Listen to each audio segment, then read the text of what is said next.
Adelante, don Joaquín. Muchísimas gracias, Iván, por esa amable introducción. Y rápidamente pasemos al tema que nos ocupa, la presentación. Quisiera yo nada más confirmar con ustedes que se está viendo la presentación en este momento. Ya se visualiza, doctor. Perfecto, muchísimas gracias. Bien, pues vamos a platicar de transformación digital, la nueva economía digital y lo que esto representa. He preparado ya tengo aquí un problema técnico que tenemos que resolver. Esta es la agenda de la sesión que vamos a tener. Espero que veamos cuál es el impacto de las TICs en el desarrollo económico. Yo creo que es muy importante verlo. ¿Cuáles son las tecnologías habilitadoras de ese desarrollo? ¿Cuáles son aquellas cosas que tenemos que hacer para incentivar ese desarrollo tecnológico como país? Y después vamos a entrar a una parte mucho más tranquila y agradable, menos densa de la presentación, para hablar de cómo interactúan todas las tecnologías de las que hemos estado hablando en estas sesiones y después pasar a ver unos casos de uso que incluyen todas las tecnologías y cómo interactúan.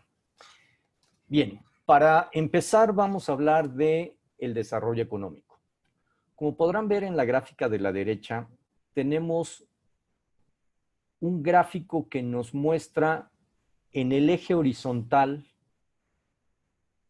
un indicador que hemos desarrollado en conjunto con Oxford Economics, donde a cada uno de los países que están en este análisis se rankean en función de su desarrollo tecnológico. Desarrollo tecnológico que está desde el punto de vista de la oferta, de la demanda, de la madurez en el uso de la tecnología y el impacto que ha tenido esa tecnología en ellos. Si ven, está dividido en tres primeras secciones verticales, donde están aquellos países que están iniciando en la adopción, otros, los que están en medio, que ya están adoptando la tecnología, y los que están muy adelantados. Si ven, aquí hay una forma de S, y esto nos lleva a tener la hipótesis de que mientras más alto sea el índice de adopción de tecnología, mayor es el impacto que se tiene en el PIB per cápita, utilizando el PIB per cápita como una variable que nos refleja el desarrollo del país. ¿En dónde estamos como México? Aquí podrán ver que México anda al inicio de la segunda franja, que son los que están adoptando la tecnología.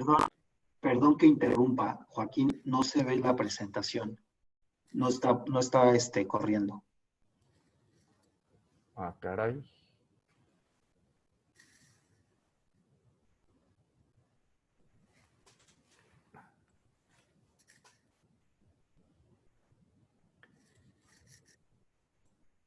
¿Ahí la están viendo?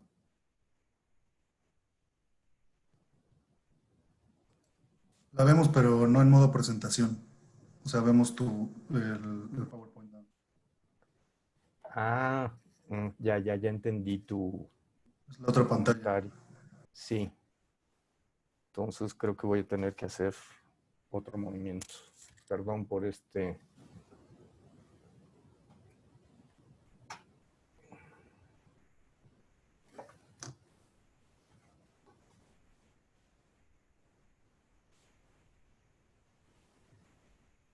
Ahí siguen sin verla.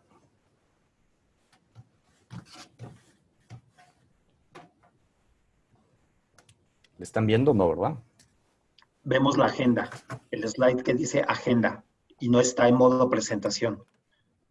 Ok. Permítanme un segundo.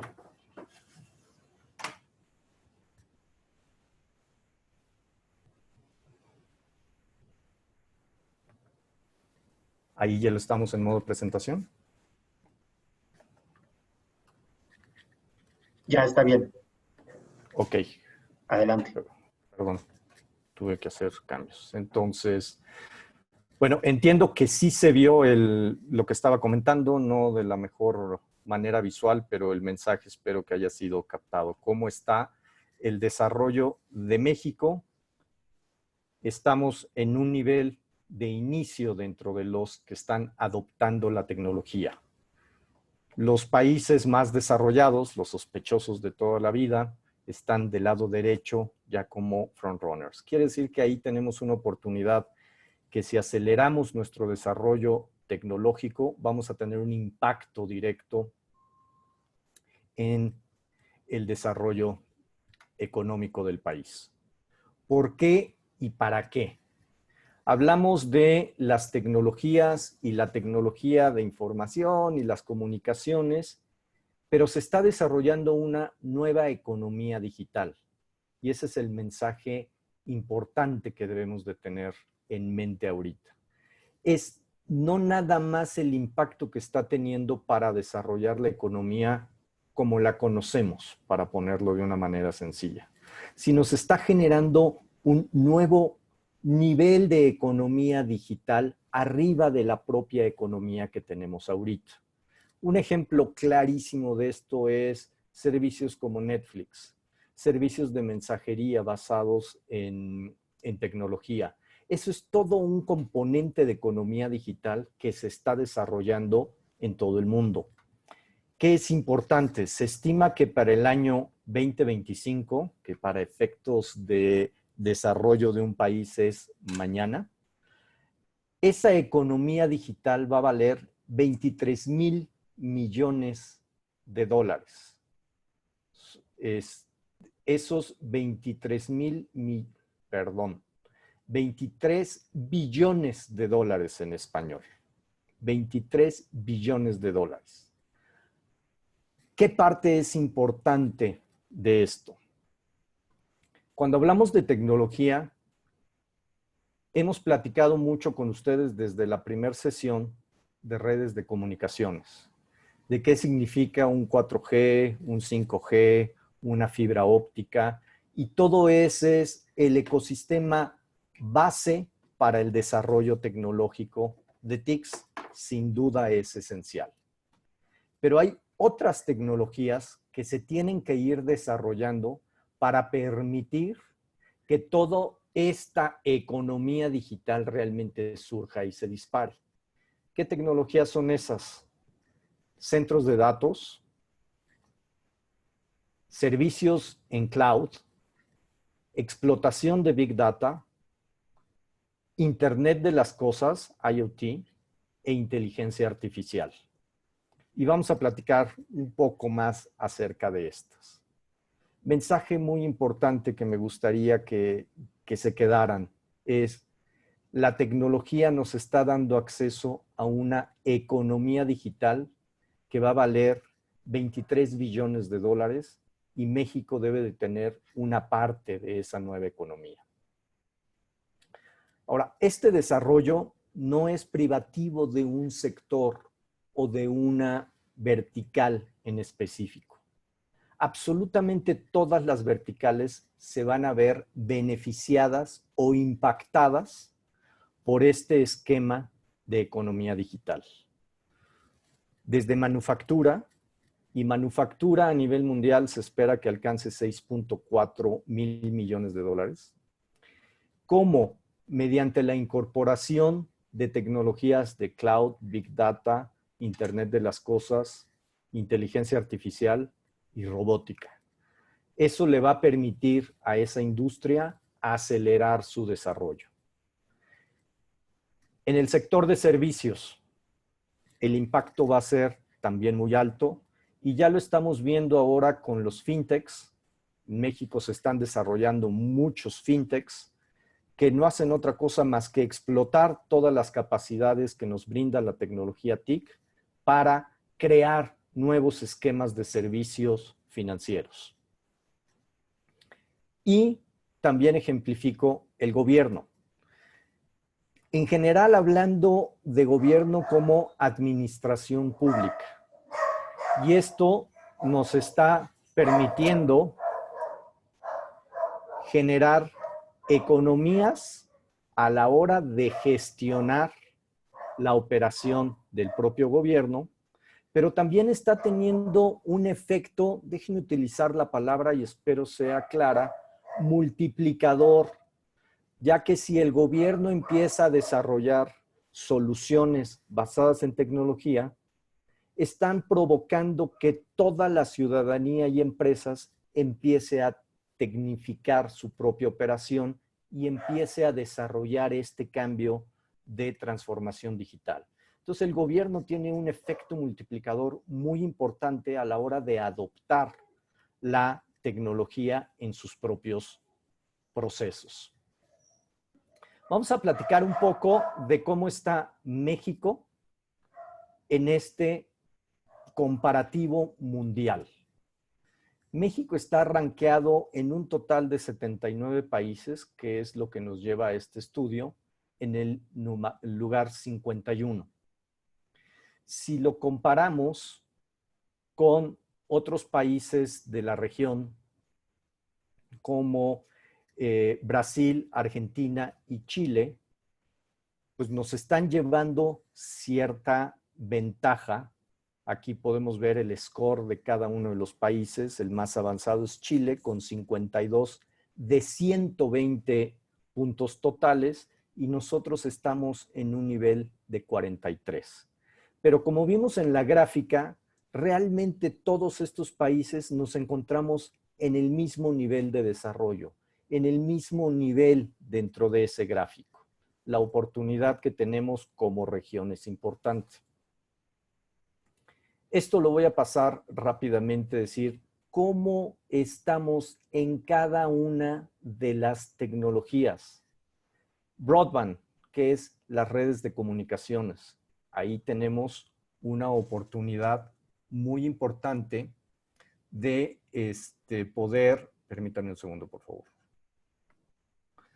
En Broadband tenemos una calificación de 54, y si ven, el promedio de todos los países está en 63.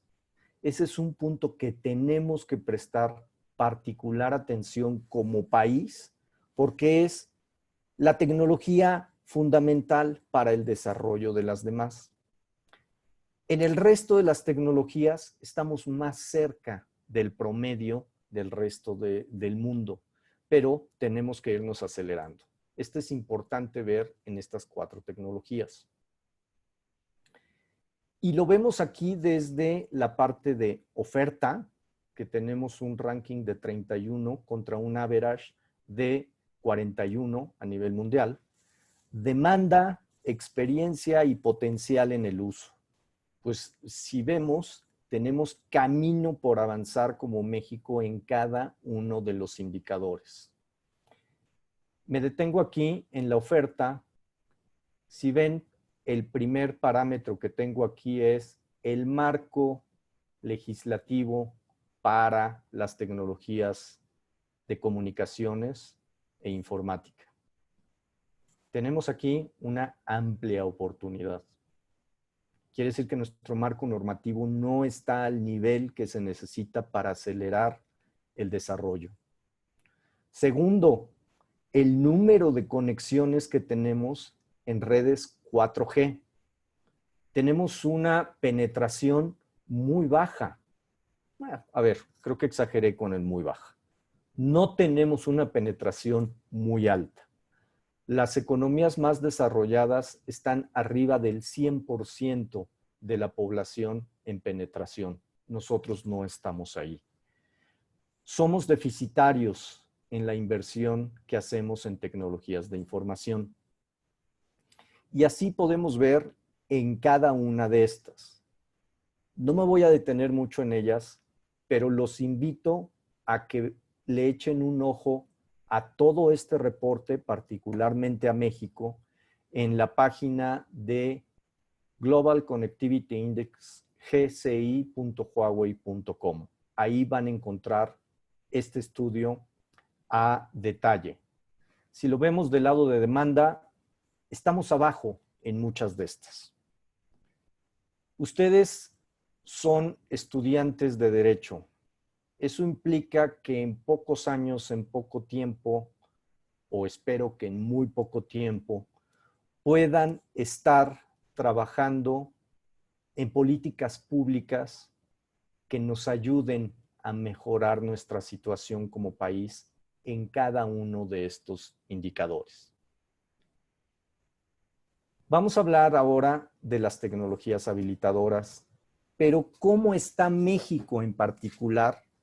Porque ahorita vimos un comparativo de todos los países con las mismas métricas. Vamos a adentrarnos un poquito a México. ¿Cuánto invierte México respecto al resto de los países? Esto es la inversión, el gasto en tecnologías de información y comunicaciones de las 15 economías más grandes del mundo. Y es cuánto invierten respecto de su PIB. Los más avanzados, Estados Unidos, anda arribita del 4%. Reino Unido igual, arriba del 4%. México, estamos prácticamente al final de esta tabla, estamos invirtiendo 1.77% de nuestro PIB. Esto no está hablando de inversión en términos absolutos, es en términos relativos al PIB.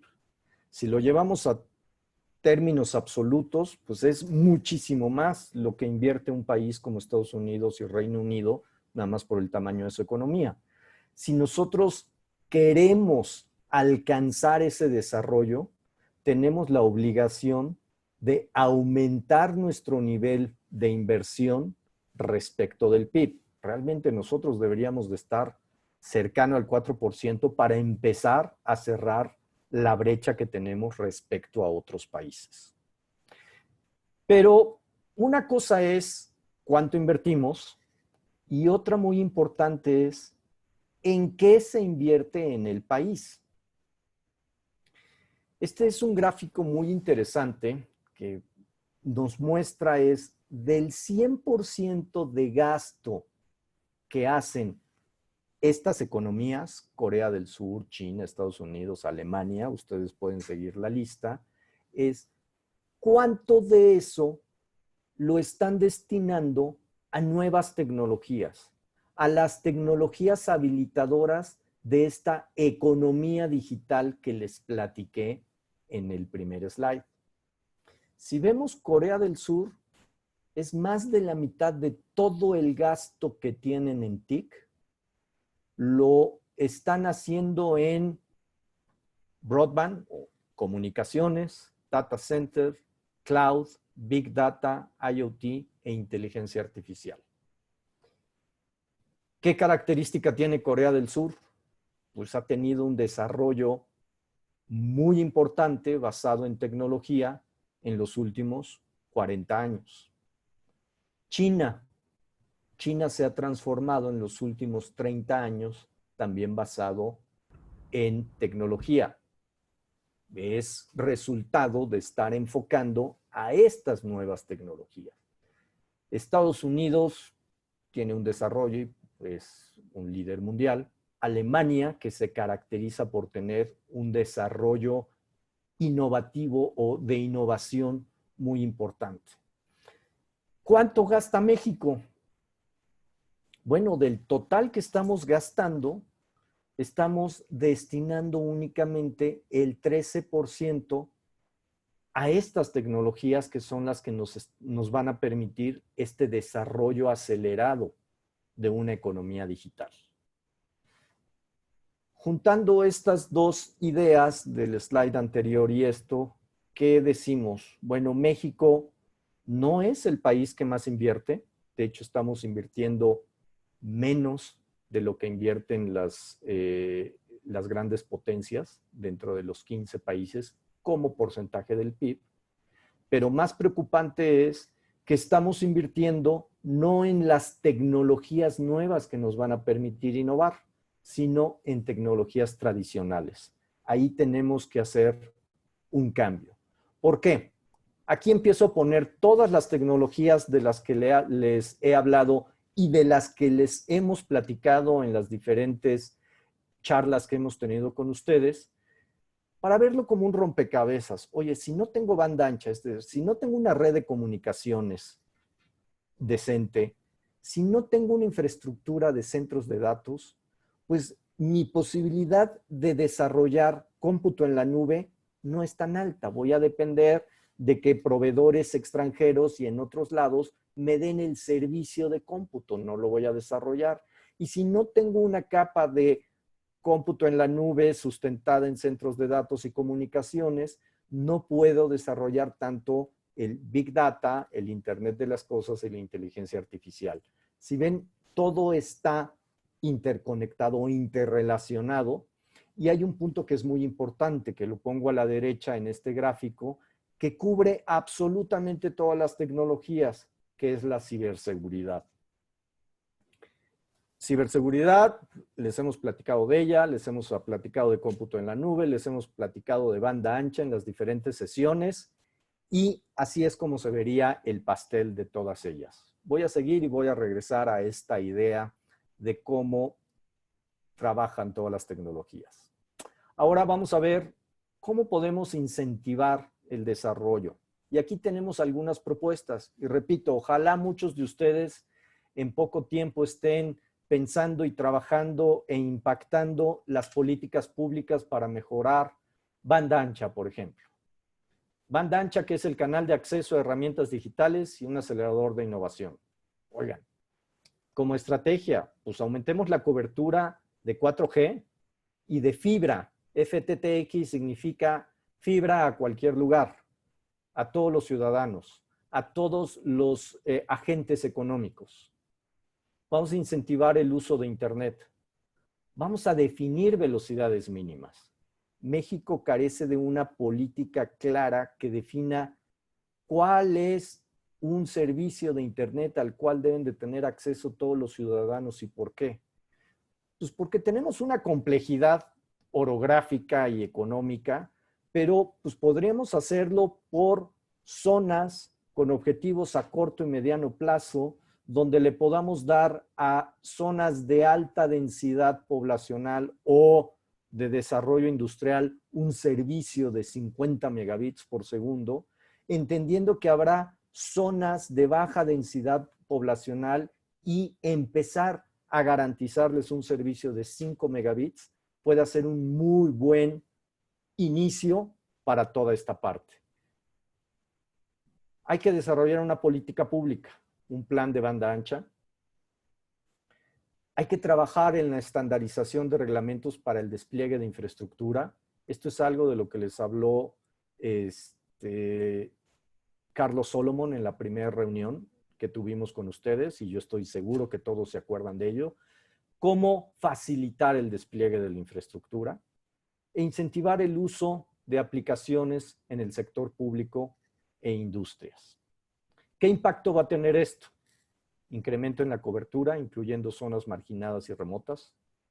Podemos impactar en el bienestar social, y yo creo que aquí el COVID nos ha traído una muestra clara de que las tecnologías tienen un impacto positivo en el bienestar social.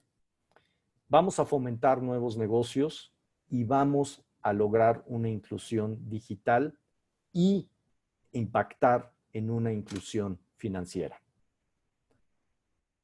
Para centros de datos, debemos de tener también una política pública que incentive la inversión de centros de datos, pero también darles la oportunidad de que estén dispersos geográficamente. No podemos tener un gran centro de datos a nivel nacional y que todo el país dependa de él. Habrá muchas aplicaciones, como vamos a ver más adelante, que requieran tener centros de datos cercanos a donde están sucediendo las cosas. Tenemos que procurar tener una política que nos lleve a eso. Fomentar la tercerización de centros de datos, porque hay que generar esa demanda y crear ese círculo virtuoso. En cuanto a cómputo en la nube, hay que promover una política pública que promueva la residencia de datos en el país.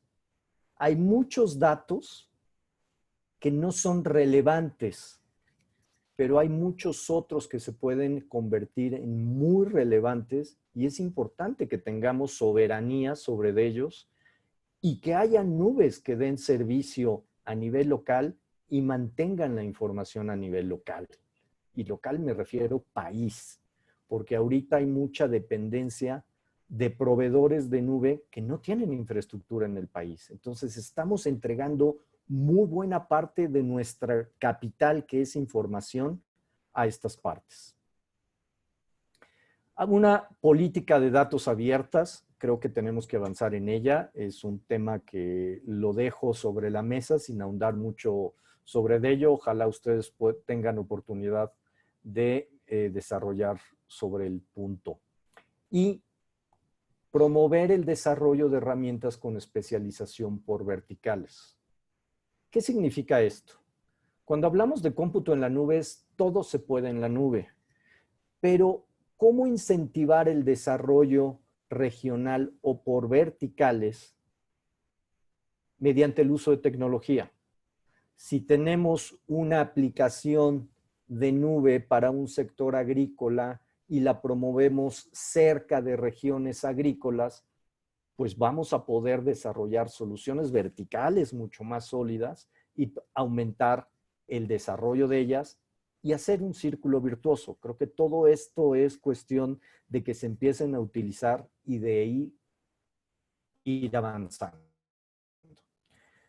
Big Data, Internet de las Cosas e inteligencia artificial son temas que tenemos que seguir avanzando en ellos, pero los junto en este gran slide porque serían algo que hay que ir desarrollando y como vimos, nuestro desarrollo en estas tecnologías no está tan mal, pero si no vamos de la mano con aumentar el tema de comunicaciones, centros de datos y nube, esto se queda acéfalo. No va a tener conjunción para poder trabajar todo con ello. Este material les va a llegar, por supuesto, y ahí van a poder ver a detalle esto. ¿Cómo incentivar? Pues la inversión en tecnología por sí sola no va a elevar el bienestar de la población. Ya lo vimos, estamos invirtiendo, pero no necesariamente en las tecnologías innovadoras. Pero es una condición sine qua non para maximizar el efecto y el alcance de programas sociales y en consecuencia de un desarrollo económico. Hay que verlo como parte de un todo dentro de la estrategia. La tecnología per se no nos está resolviendo. Es un elemento que nos permite aumentar en el desarrollo. Pongamos énfasis en un Plan Nacional de Tecnologías de Innovación. Ya platicamos cuáles son y vamos a ver cómo eso nos garantiza tener mayor productividad, que eso es lo que buscamos. Y la ciberseguridad debe ser un elemento constante en todas las tecnologías. ¿Cómo interactúan todas las tecnologías que hemos platicado? Y aquí voy a irme a algo muy esquemático. Este slide se los presentó Carlos Solomon en la primera sesión y estoy seguro que quedó clarísimo. Una red de comunicaciones tiene acceso, es como llego a las torres, de ahí tiene transporte, es cómo mandan la señal por fibra óptica y demás, entre ellas para llegar a un core, que es el centro neurálgico de la red de comunicaciones. No se los pregunté porque no los puedo ver, pero estoy seguro que ustedes así lo entienden. Pero ahora, ¿cómo trabajan todas las tecnologías de las que les hablé de una manera conjunta? Bueno, aquí abajo estarían los usuarios. Los usuarios que van a hacer uso de IoT en una fábrica o gente que está en su oficina, gente que está haciendo trabajo desde casa o gente que está en su móvil. Y cada uno de ellos tiene un único punto de contacto llamado la red de comunicaciones, la banda ancha.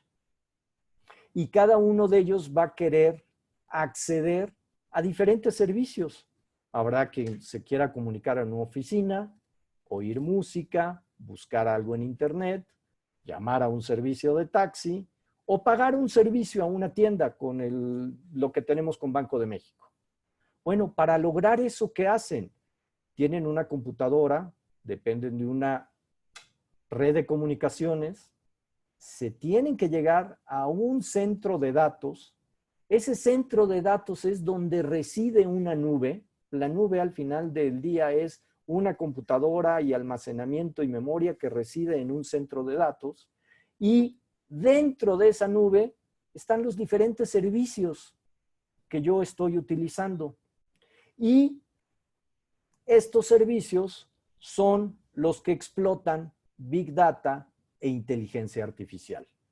Con este esquema, que espero sea un poco claro, lo que quiero es cómo están trabajando todas esas tecnologías de manera conjunta.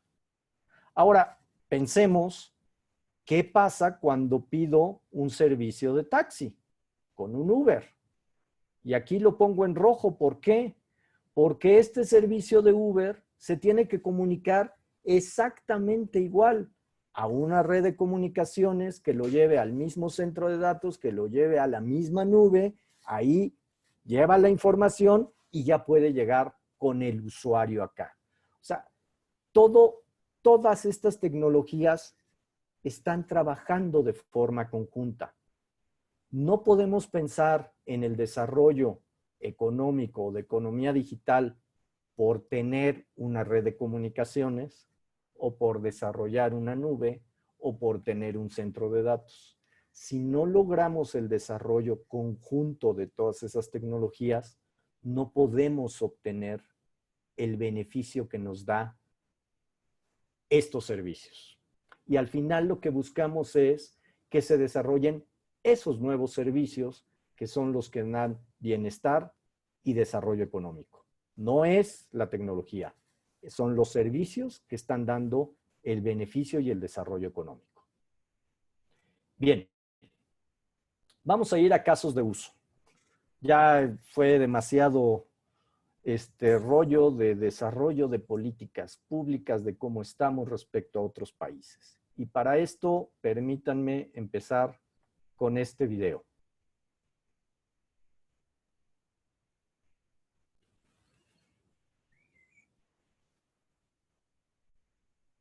Y otro problema técnico, no lo están viendo, ¿verdad?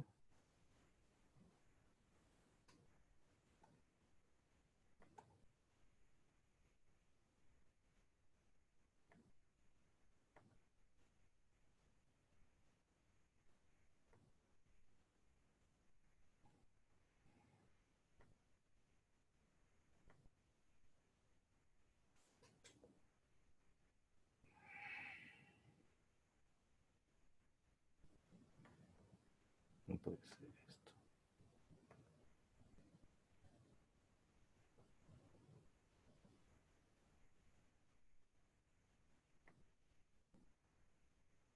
Una disculpa porque aquí tengo un problema que no teníamos visualizado.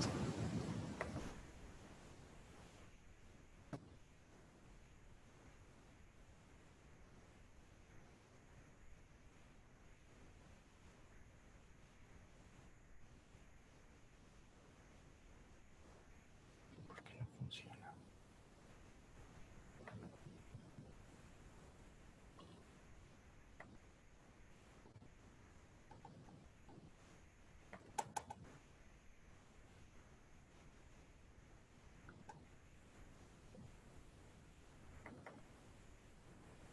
Y les vamos a continuar con la presentación, Joaquín, y Eh, Mira, si no puedo ahorita, continúo con la presentación. O sea, nada más hice este pequeño cambio y si no, les voy a, con la pena, no entiendo qué está pasando y no sé por qué no puedo proyectar el video.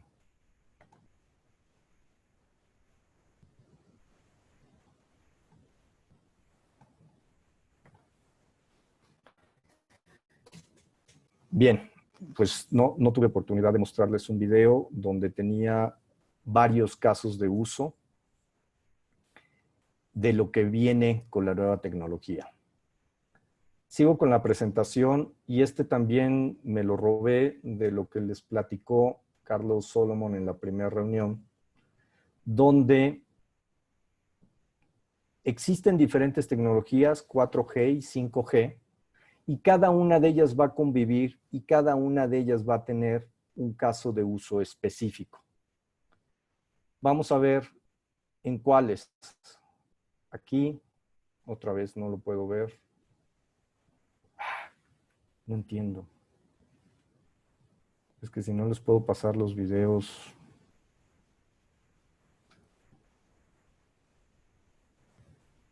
Esto está perdiendo todo el sentido.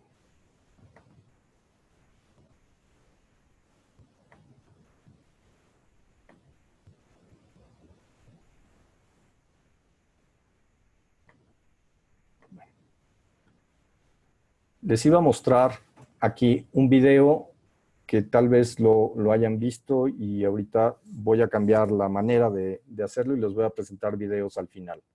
Perdón. Es cómo con tecnología podemos automatizar procesos de atención en un aeropuerto. Los aeropuertos son una microciudad y en esa microciudad hay que mover gente, vuelos, maletas, equipajes, seguridad, y todo eso a través de la tecnología puede hacerse de una manera mucho más eficiente utilizando todas las tecnologías de las que hemos hablado. Otro caso es cómo utilizar la tecnología para ayudar al medio ambiente. La selva tropical en Costa Rica está sufriendo de deforestación y caza furtiva. Mediante la tecnología, que no es otra cosa más que poner teléfonos dispersos en toda la selva, que estén oyendo, nada más oyendo lo que está sucediendo ahí, transmitirlo a una nube y en esa nube, mediante inteligencia artificial, poder detectar si son ruidos normales de la selva o es una motosierra que está cortando y deforestando. Y eso lo que permite es mandar alertas a los guardabosques y que esos guardabosques puedan actuar en consecuencia, porque normalmente lo que pasa es que se tala el bosque y 3 días después se da cuenta el guardabosques porque no está en todos lados. Entonces, mediante tecnología, eso lo podemos mejorar. Tenemos casos de uso donde este es otro slide que les platicamos, donde ya se necesita las ventajas de un 5G, principalmente la latencia de 1 milisegundo. ¿Por qué es importante? Hay casos de uso como este, donde en minas a cielo abierto se están manejando excavadoras, pero de manera remota. Este señor llega a la oficina y en lugar de irse a la mina directamente, es decir, al campo de la mina, subirse a la excavadora y empezar a excavar y poner en riesgo su vida por cualquier deslave, lo que hace es sentarse y frente a una pantalla, lo que está haciendo es mover todos esos equipos de manera remota. ¿Por qué se puede hacer? Pues porque tengo una cobertura de una red 5G en esa mina con unas latencias tan bajas que es como si estuviera el operador dentro del vehículo. ¿Con qué ventaja? No pongo en riesgo la vida de un operador. Y esta solución ha traído otras ventajas indirectas con una mayor eficiencia en toda la operación de la mina. No entiendo por qué seguimos sin ver videos. Otro caso de uso que nos ayuda y es en esta época de pandemia y ha sido el COVID-19. COVID-19 ha sido algo que nos agarró a todos de sorpresa y hacer el diagnóstico de COVID, sobre todo cuando empezó todo este tema hace unos meses, pues no era cosa sencilla. Teníamos manera de hacer pruebas de laboratorio o bien exámenes de radiología o mediante historias clínicas e historias epidemiológicas para saber, oye, una persona está o no está contagiada. Con el uso de tecnología, lo que hacemos es bajar el tiempo. ¿Cómo? Una prueba de laboratorio PCR se puede llevar hasta 3 días en dar un resultado. Otra manera es hacerlo mediante una tomografía. Una tomografía nos da el resultado rápido, sí, porque nos entrega la tomografía, la fotografía, muy rápido, pero de ahí viene una fase de interpretación. Entonces necesitamos que un doctor analice, vea a detalle esa tomografía y llegue a un diagnóstico. Lo que tenemos aquí es una solución que nos permite tomar la tomografía, esa tomografía en archivo digital, mandarla a la nube mediante un algoritmo de inteligencia artificial la analiza y nos dice, este es un caso positivo de COVID, este es un caso negativo de COVID. Empezamos a hacer esa discriminación y ya después viene el tiempo del médico decir, este ya es un caso de COVID, vamos a definir cuál es el tratamiento, en qué estado está y cómo lo voy a tratar. ¿Qué ganamos aquí? Pues uno de los recursos escasos que tenemos son los médicos. Ganamos en eso. Ganamos en no tener falsos positivos ni falsos negativos. Y la tecnología nos está ayudando a todo eso. Voy a los últimos 2 y estos les van a parecer muy interesantes.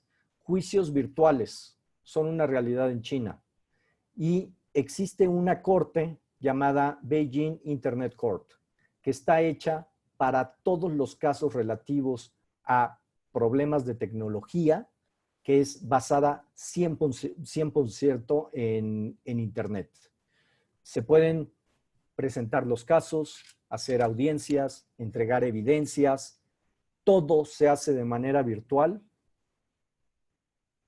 y el juez determina de manera virtual. ¿Por qué se hizo esto? Por la gran demanda y velocidad que hay para estos casos. ¿Qué se hizo? Basado en esa tecnología, ahora los juicios dentro de China se están empezando a modernizar y a virtualizar. Se han desarrollado cabinas como estas dentro de los juzgados, donde se puede entrar y generar una videoconferencia. Y esta es una juez llevando una audiencia de juicio mediante una videoconferencia. Y en esa videoconferencia, en otras salas, están los abogados, los testigos, el secretario de actos, todos los involucrados. Y lo que nosotros vemos aquí como una videoconferencia equivalente a la que estamos teniendo nosotros, en realidad es una plataforma muy robusta en cuanto a seguridad, que permite la interacción, pero que tiene botones para subir pruebas y testimonios. Otro botón donde puedo ir a ver cómo se está llevando el secretario toda la versión estenográfica del juicio y además puedo ver en video en tiempo real y chatear, intercambiar. Todo esto se está haciendo en una plataforma tecnológica. Eso ya es una realidad en China. Con esto concluyo. Si me dan, y no sé cómo estemos de tiempo, Iván, para nada más pasar 2 videos. Estamos justos en tiempo, don Joaquín. Ok, entonces, pues, perdón por dejarlo sin video. Es total problema técnico y culpa mía por no haberlo verificado antes, pero pues estoy abierto a los comentarios. Don Joaquín, le agradecemos muchísimo la ponencia que nos acaba de compartir. Ahora pasaremos a una serie de preguntas y respuestas de nuestra audiencia y si tienen algún comentario o pregunta que hacerle a nuestro ponente, por favor, por las redes sociales, háganosla llegar y compartir. La primera pregunta que le quisiéramos hacer es respectivo a la digitalización industrial. Entonces, ¿cuál cree que usted sea el rol que tiene la digitalización industrial y el rol del abogado? Mira, la digitalización industrial yo creo que es un tema que se va a convertir en esencial, si no es que ya es esencial para el desarrollo económico en general de todos los países.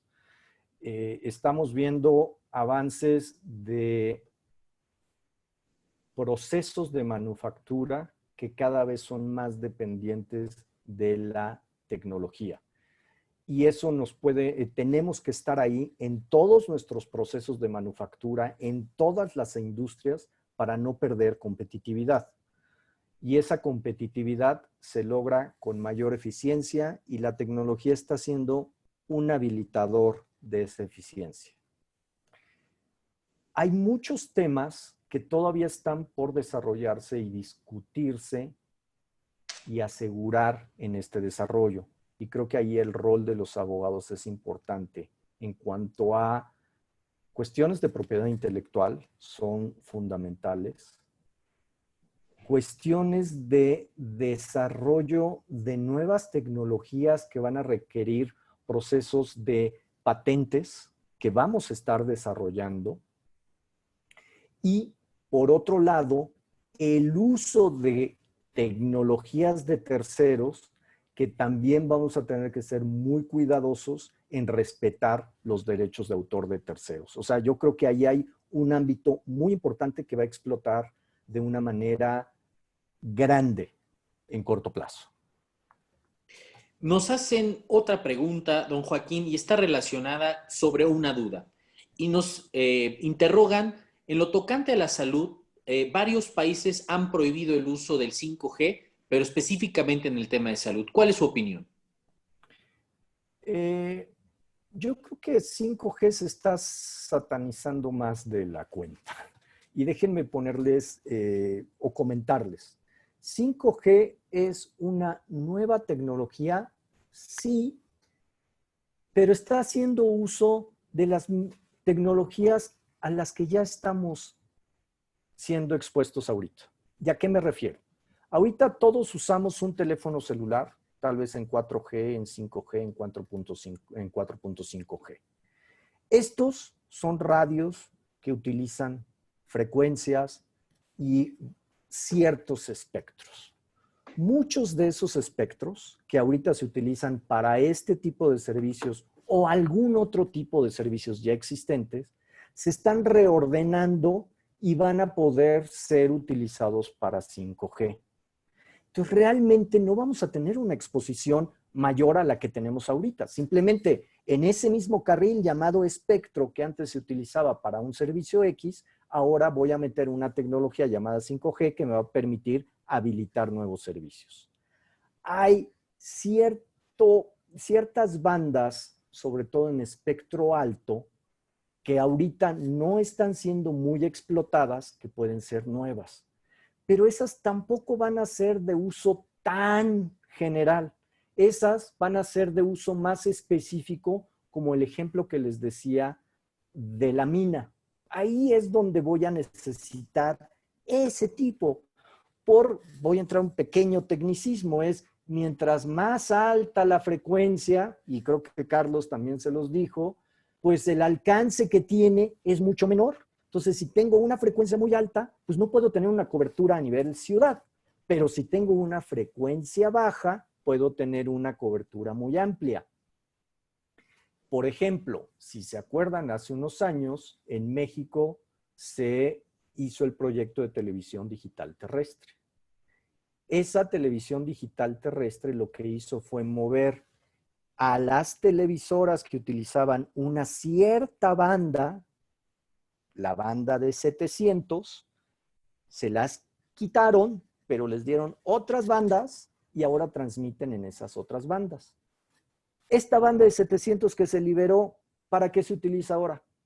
Pues para servicios de telefonía móvil. Y en un futuro esa banda se va a utilizar probablemente para 5G. ¿Qué efecto nos ha dado la televisión tantos años en esa banda? Pues teníamos una antenotototota en el Cerro del Chiquihuite que radiaba a toda la ciudad. Imagínense el tamaño de la potencia para llegar a toda la ciudad respecto a tener una radiobase ahora cada 20 cuadras, 30 cuadras. Entonces la potencia a la que estamos expuestos es menor. Entonces, no hay ninguna evidencia médica, en absoluto, no hay evidencia de que vamos a tener un efecto en la salud humana por 5G. Y 5G utiliza las frecuencias que actualmente se están utilizando para servicios similares o de comunicaciones, no necesariamente celular. Don Joaquín, la última pregunta está relacionada en ¿cuál cree que usted sea la política para combatir la brecha digital en México? Yo creo que es el conjunto de muchas políticas que se necesitan. Uno es incentivar la cobertura y aquí entramos a temas de cómo poder hacer esto. Tal vez habría que analizar a detalle, a fondo, el costo del espectro que se tiene en el país, porque pues resulta que para poder dar un servicio, un operador tiene que pagar por el uso del espectro. Y si vemos cuánto es ese uso del espectro, es una parte muy importante del total del gasto. Si ese dinero, en lugar de recaudarlo por acá, se utilizara para aumentar la cobertura, podría ayudar. Yo no digo que sea la solución, por eso dije hay muchas. 2, ¿cómo empezar a generar servicios digitales? Un ejemplo que es muy bueno es el servicio de administración tributaria. Muchos de los que nos están oyendo son muy jóvenes y no van a saber ni de lo que les hablo. Pero antes, una declaración anual de impuestos se entregaba en papelito. Íbamos al banco, nos daban un sellito y ya estamos. Y entonces teníamos que hacer un gran papeleo. Hoy en día, ¿qué pasa? Hoy en día el SAT te dice, ve por tu firma digital, todo lo vas a hacer por internet. Y hoy en día nos metemos a internet una vez al año, ya está precargado cuánto ingresé, cuánto gasté y cómo quedó al año. ¿Qué ha provocado eso? Pues que todos los usuarios tengamos que acelerar nuestro proceso de innovación y de transformación digital. Un pequeño ejemplo, pero como ese puede empezar a haber muchos servicios que provoquen que todos los agentes económicos empiecen a moverse y más que agrandar la brecha, van a empezar a jalar a los más retrasados y a cerrar la brecha. Creo que hay muchas estrategias que se pueden hacer. No, la respuesta no es única. Como les mencioné, hay que desarrollar varias tecnologías y para cada tecnología habría una diferente política pública y un diferente objetivo. Don Joaquín, para finalizar, ¿alguna conclusión o recomendación que le quiera hacer a nuestras estudiantes y estudiantes? Bueno, mucho que vean el campo de telecomunicaciones y de TICs en general como una gran beta para su desarrollo profesional.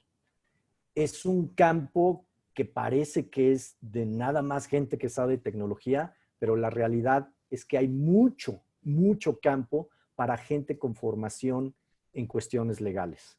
Y ahí es donde se tienen que enfocar y pensemos que el desarrollo tecnológico requiere del desarrollo de varias tecnologías. No nada más es tener una red de comunicaciones. Pensemos, voy a ser reiterativo, perdón, red de comunicaciones, centros de datos, cómputo en la nube, IoT, inteligencia artificial. Pensar desde su trinchera como abogados cómo incentivar, cómo facilitar el desarrollo de cada una de esas tecnologías. Don Joaquín, muchísimas gracias por su conferencia y en las redes sociales también extienden la felicitación mencionando que es una excelente ponencia. Muchísimas gracias. reiterándole nuestro reconocimiento. A Muchas gracias a continuación, ustedes. para nuestra comunidad en las redes, continuamos con la segunda mesa del día de hoy y está a cargo de Horacio Contreras Ocaña, quien va a impartir una conferencia sobre la ética en la inteligencia artificial. Previo a ello, hablaremos un poco de su semblanza curricular. Don Horacio estudió física y un diplomado en finanzas corporativas y bursátiles en la Facultad de Ciencias de la Universidad Nacional Autónoma de México, donde se formó como autodidacta. También está certificado como administrador de proyectos ágiles SCRUM.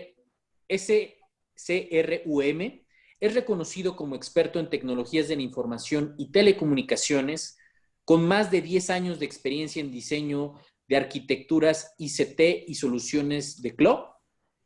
Ingresó a Huawei en el 2015 para enfocarse en proyectos de transformación digital de las operaciones de telecomunicaciones a través de tecnologías basadas en cómputo en la nube en los diferentes países de Latinoamérica y actualmente es parte del equipo Network Energy para América Latina. En otros países del sector tecnológico ha obtenido diversas certificaciones, experiencia y reconocimiento en ciberseguridad, desarrollo web, data center, cloud computing, software, ¿no? Networking function, virtualization y cómputo de alto rendimiento, analítica y consolidación de servidores. Es un gusto tenerlo aquí, don Horacio. Sea usted bienvenido y el micrófono es suyo. Muchas gracias, Iván. Buenas tardes ya a todos. Muy buena introducción, muchísimas gracias. Les voy a compartir en pantalla y por favor me avisan si la pueden ver correctamente.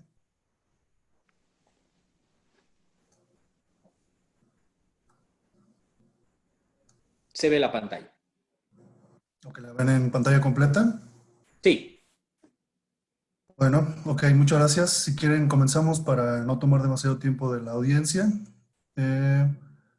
Lo que vamos a ver aquí es un poco del trasfondo que hay o la historia que hay detrás de la inteligencia artificial en cuanto a las regulaciones que se están desarrollando actualmente. Para ello vamos a enfocarnos mucho en algunos casos que han sido muy conocidos alrededor del mundo y al final haré algunas recomendaciones que nosotros hacemos para la regulación, para la gobernanza, etcétera, de la inteligencia artificial. En la primera parte veremos los retos de la ética de la inteligencia artificial, su origen, sus principales problemas, algunos retos, problemas que enfrentan algoritmos, datos, aplicaciones. Y en la segunda parte veremos la gobernanza de la inteligencia artificial, un marco principal, algo del progreso mundial, dos partes, ¿no? Jerarquía y marco, organizaciones y recomendaciones. Entonces vamos a la primera parte, que son los retos de la ética en la inteligencia artificial, origen y principales problemas. Pues para ello tenemos un poco de historia. El origen de la ética tecnológica comienza con el proyecto Manhattan, justamente en la época de la Guerra Mundial, Segunda Guerra Mundial, pues se desarrolló la bomba atómica, ¿no? Ya todos sabemos la historia. Se desarrollaron dos de ellas incluso y hay varias cuestiones ahí éticas que últimamente, en los últimos años han salido incluso documentales que tratan el tema, si era necesario, si no era necesario, si una bomba era necesaria, si la segunda bomba solo fue por probar la otra tecnología, etcétera, ¿no? Entonces entra un problema de ética muy, muy importante.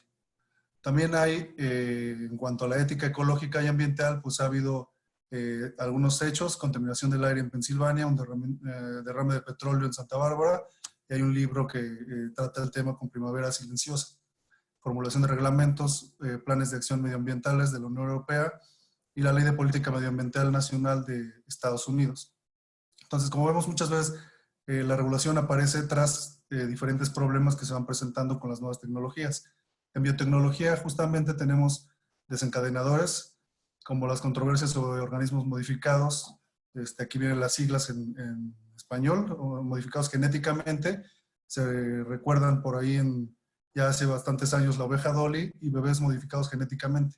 Esto, por ejemplo, está regulado en algunos países, de modo que hay mucha gente o incluso hay gente que quiere tener hijos modificados, entonces puede incluso recurrir a la ilegalidad si están en su país o incluso cambiar a un país donde no está regulado, de tal modo que no están infringiendo alguna ley, ¿no? Entonces, ¿qué reglamentos hay al respecto? Pues la Unión Europea suspendió importaciones de maíz, por ejemplo, de Estados Unidos porque estaba probablemente modificado genéticamente, ¿no? Se dan este tipo de acciones. Hay una ley de no discriminación en materia de información genética también y ley de bioética en Francia. Internet, que es algo más común para todos nosotros, lo tenemos también ya regulado hasta cierta medida y bueno, se está motivado por los ciberataques. Todo el mundo tiene más o menos idea que es un ciberataque. Muchas veces se confunde incluso que alguien perdió su contraseña o tomaron su contraseña con un ciberataque, pero aunque realmente no es necesariamente lo mismo, también hay cierta regulación. Actualmente también se está haciendo regulación en cuanto a información falsa. Día a día nosotros estamos siendo bombardeados por mucha información de diferentes medios y mucha de esa información no es verdadera, ¿no? Entonces hay proyectos ahí para verificar información, pero también hay una regulación al respecto, ¿no? La ciberadicción también, la adicción a los medios digitales, y se han elaborado reglamentos, por ejemplo, en la Unión Europea un reglamento general de prácticas de información justas de los Estados Unidos y ley de protección a los niños en Internet, ¿no? También tenemos ética en la inteligencia artificial, que es el tema que vamos a tratar más en detalle. ¿Cuáles son los detonadores? ¿Qué es lo que nos motiva a tener una regulación, que tener una ética de un buen uso de la inteligencia artificial? ¿Y qué reglamentos se pueden formar, ¿no? Ya vamos a ver también qué alcances se han tenido. Esto es importante porque aunque inteligencia artificial todavía suena algo muy novedoso, algo muy lejano, muchos de nosotros ya tenemos algún celular, algún dispositivo que tiene inteligencia artificial integrada, ¿no? ¿Cómo sabemos? Bueno, si nosotros apuntamos nuestra cámara hacia un objeto, hacia alguna persona, y nos detecta por ahí si es una persona, si es una mascota, si es un retrato, si es un amanecer, si es la luna, entonces eso ya es inteligencia artificial que está integrada. Eso es muy interesante porque ni siquiera necesita conexión a internet. Se tiene algún dispositivo con algún chip que está entrenado para alguna tarea específica y puede detectar algún ambiente, ¿no? En el caso de las cámaras, ¿no? De los celulares. Por ejemplo, los audífonos, puede haber audífonos que tengan reducción de ruido por inteligencia artificial. Se entrena de tal forma que ciertas ondas se detecta que son ruido, que no es la música, que no es la llamada, y se bloquea de la bocina, digamos. Entonces eso es interesante porque ya muchas tecnologías que usan inteligencia artificial lo estamos usando día a día. En cuanto, voy a mover aquí esta pantalla. En cuanto a la percepción de la ética, la inteligencia artificial, bueno, no solo se trata de la tecnología, también se trata de normas de la sociedad per se y las conductas también personales, ¿no? Normas empresariales, reglas incluso en la guerra. Se habla, por ejemplo, de drones que ya pueden detectar rostros o no sé, proyectiles que pueden detectar blancos, cosas de estilo, ¿no? Entonces, es muy alarmante muchas veces lo que escuchamos, aunque la tecnología, recordemos que la tecnología es agnóstica, la tecnología es amoral y justamente la regulación y la ética está asociada al uso que se hace de ella, ¿no? Entonces, aquí tenemos también información interesante de una encuesta que se hizo en 2017, más de 5,000 personas en Estados Unidos, Reino Unido, Australia, y revela las preocupaciones que tiene la gente respecto a la inteligencia artificial. De los encuestados, el 63% le preocupa que se tomen decisiones, que la tecnología tome decisiones por ellos y que no haya conocimiento de ello. Entonces, eso es una preocupación importante, 63% de la gente lo piensa de esa manera. También una de las más importantes es el uso de los datos personales, ¿no? Mucha gente considera que la inteligencia artificial puede conllevar el uso inapropiado o el uso no autorizado de sus datos personales por empresas, ya sea que lo usen para fines comerciales o lo usen incluso para mejorar su propia experiencia del usuario, ¿no? Pero aún así es una de las preocupaciones más importantes.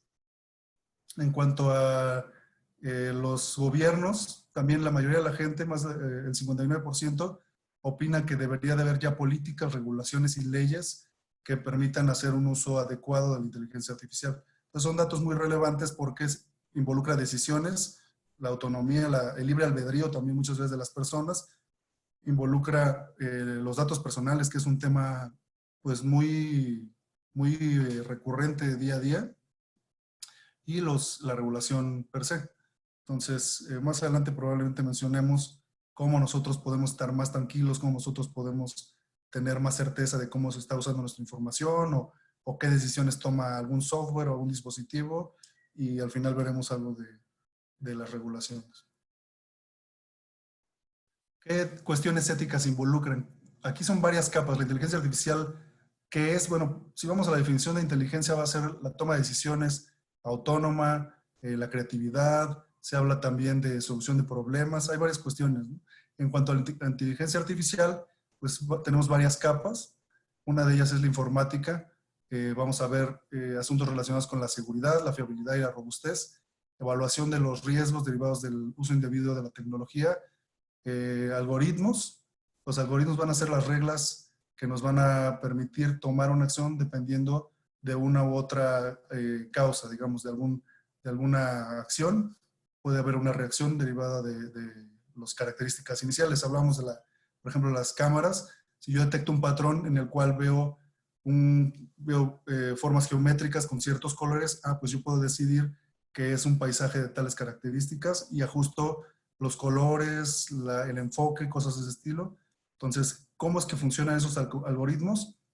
Normalmente pues no se incluyen en el manual del usuario, ¿no? Entonces, ¿qué se busca? Pues que haya transparencia y explicabilidad de estos algoritmos para el uso de inteligencia artificial, rendición de cuentas, qué es lo que está pasando, el sesgo, si va a haber un sesgo en cuanto al uso, fiabilidad, robustez y seguridad e interferencia de la tecnología de los algoritmos.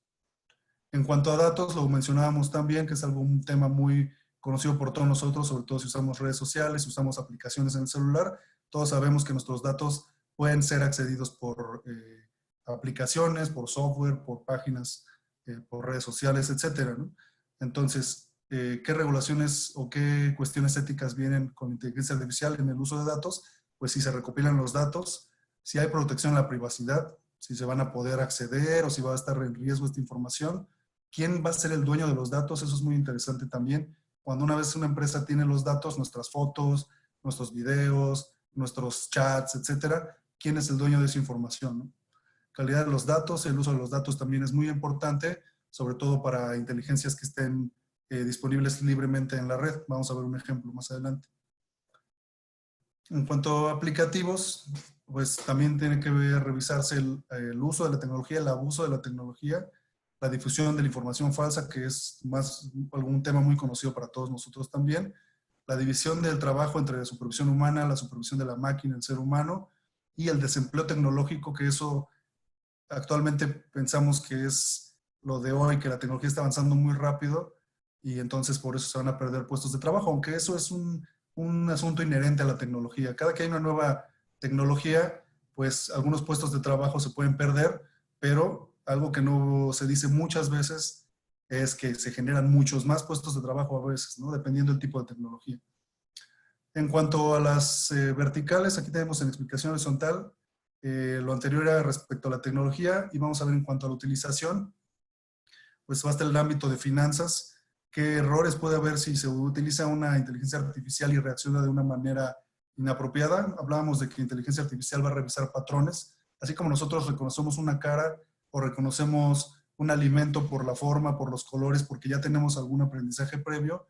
La inteligencia artificial también se entrena, se puede entrenar dependiendo del caso. Dependiendo del caso de uso, se puede entrenar con imágenes, con sonidos, con tendencias numéricas, con tendencias sociales, etcétera, dependiendo de la aplicación. Imaginen en finanzas si tenemos alguna inteligencia que haga análisis de datos y ahorre el tiempo o toma de decisiones, por ejemplo, para compra, venta de activos, de acciones, inversiones, préstamos, etcétera, ¿no? Entonces puede haber errores en las decisiones porque la inteligencia artificial a lo mejor tuvo algún entrenamiento, pero no está preparado para todo lo que existe necesariamente, ¿no? Al menos no en nuestros días. No hay una inteligencia autónoma omnisapiente, por ejemplo. En cuanto a transporte, bueno, los mecanismos de toma de decisiones para la conducción autónoma. En transporte se habla mucho de la conducción autónoma. Ha habido pruebas de diferentes compañías y cómo es que se hace la toma de decisiones, cómo es que debe de frenar, cómo es que si es que debe de acelerar o dar un volantazo en tal caso si es que hay un problema. Incluso en algunas películas se aborda ese tema. Pero también en transporte se puede hablar incluso de una cadena de suministro, una inteligencia artificial que esté analizando las rutas y las ubicaciones de los diferentes automóviles, camiones, etcétera, y pueda eficientar esas rutas. O a lo mejor hay un problema en una autopista y pueda tomar una decisión autónoma sin la interacción de un usuario para ahorrar problemas o incluso reducir accidentes, como veíamos antes, ¿no? En cuanto a seguridad pública, también los sistemas de vigilancia que puedan detectar automáticamente, no sé, un criminal que sea el más buscado y pueda tomar la decisión de mandar una alerta para que sea aprendido o que se dé el seguimiento, etcétera, ¿no? Hoy en día, por ejemplo, nosotros vemos día a día que hay este tipo de seguimientos, pero son humanos los que están detrás y tienen que dar seguimiento de las trayectorias, de dónde se mueven las personas, en caso de que se esté haciendo una investigación, en tal caso, ¿no? Entonces, con inteligencia artificial se puede automatizar y se puede reducir el riesgo de errores. En cuanto a fabricación, también la supervisión, la reconversión laboral, eso ya tiene muchos años que muchas máquinas, por ejemplo, en las ensambladoras de automóviles, hacen mucho trabajo. Siempre hay humanos que están cerca, están verificando, pero las máquinas hacen muchas veces el trabajo pesado, estar moviendo partes, el trabajo de precisión, de hacer soldados, por ejemplo, colocación. Estamos hablando aquí de automóviles, pero por ejemplo, en videocámaras o en trabajos mucho más precisos, también una máquina puede tener mucho menor rango de errores, ¿no?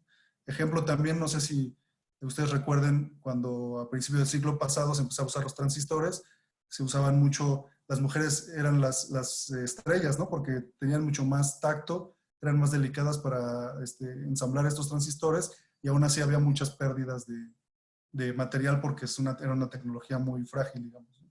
Entonces hoy en día la fabricación ya no son transistores, ya son microchips, son transistores microscópicos y todo lo hace a través de maquinaria automatizada.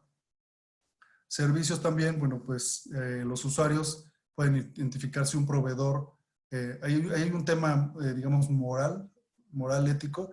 Si nosotros hablamos a un call center, no sabemos necesariamente quién está hablando. Quienes ya lo usan de una manera adecuada o de una manera más evolucionada, podemos hablar a un call center y a lo mejor todo el tiempo nos respondió un robot.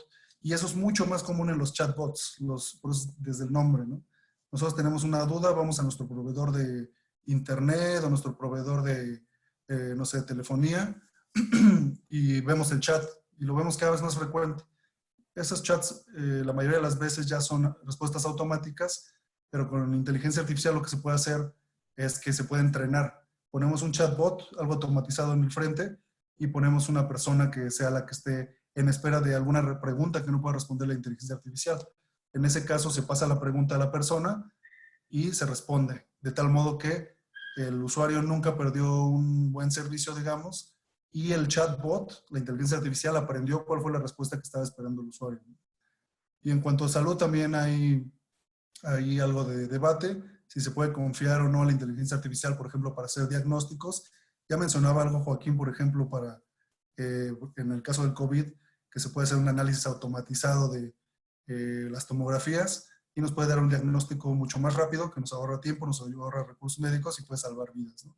Pero también es debatible si en todos los casos o en qué casos es realmente una buena idea que una inteligencia artificial tome la decisión. Vamos a ver algunos desafíos y algunos casos que les platicaba que es parte de lo que vamos a enfocarnos principalmente para que ustedes también tengan una idea de cómo es que se está pensando en la inteligencia artificial, qué retos tiene. Todo esto ya es basado en experiencias previas de diferentes industrias alrededor del mundo. En el primer caso tenemos la explicación de los algoritmos, ¿no? ¿Cómo es que funciona un algoritmo? ¿Cómo es que hay predicción de un tratamiento y si es acertado o no? ¿Por qué? Pues porque un mal diagnóstico nos puede llevar a un mal tratamiento y puede incluso costar vidas, ¿no? En el caso de COVID, que es el que se mencionaba, se ha demostrado que puede ser muy buena opción porque nos ahorra mucho más tiempo que una prueba PCR, que es la que comentaba Joaquín.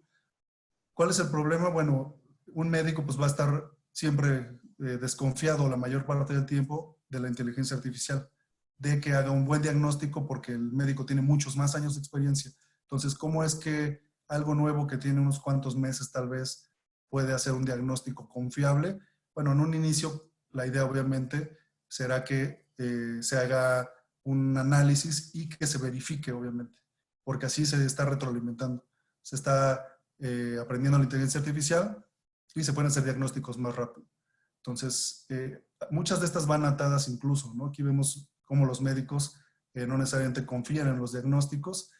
En el caso 2, vemos la responsabilidad de las tomas de decisiones automáticas que se hacen por inteligencia artificial. Hay muchos temas que les van a parecer sonados, muy conocidos. Tenemos en 2018 que un automóvil conducido automáticamente atropelló y le quitó la vida a un peatón. Entonces, esto es serio. Fue noticia porque era un automóvil autónomo, un auto autónomo, aunque suene un poco redundante. No había una persona conduciendo.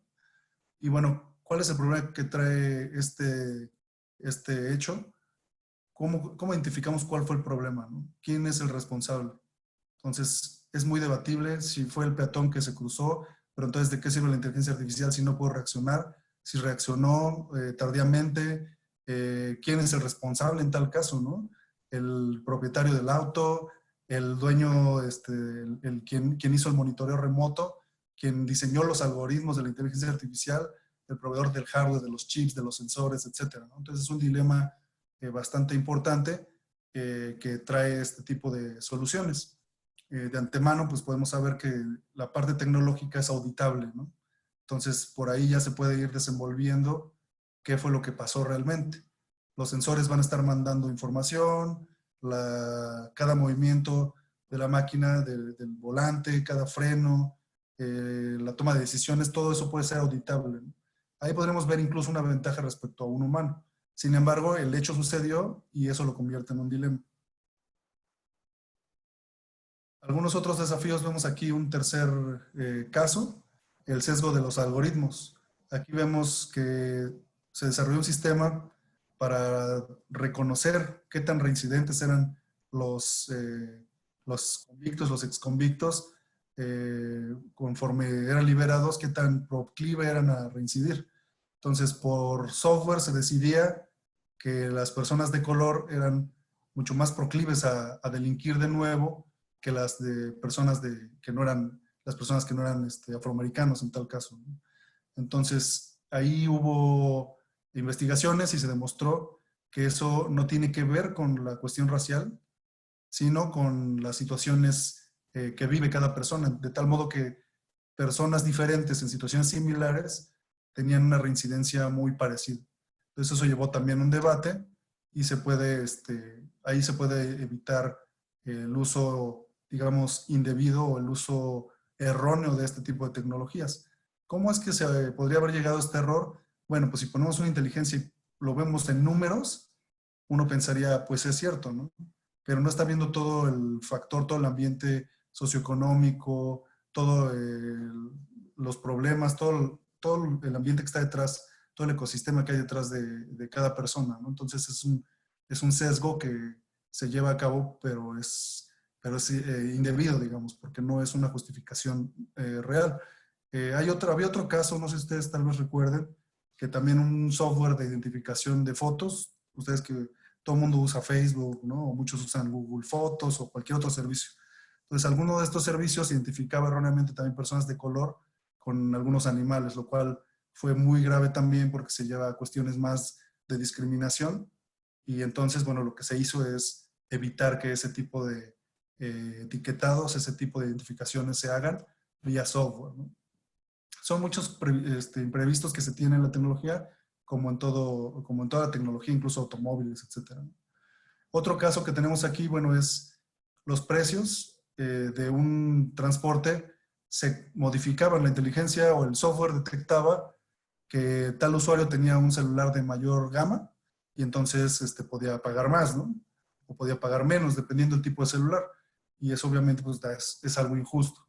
También hubo una noticia hace algunos meses, creo quizá ya un par de años, que también una empresa de movilidad cambiaba las tarifas respecto a la batería del celular. Si detectaba que había muy poca batería, ponía tarifas altas porque pues, el usuario no tenía capacidad después de pedir otro transporte. Entonces era más proclive a pagar tarifas altas por la urgencia del servicio, ¿no?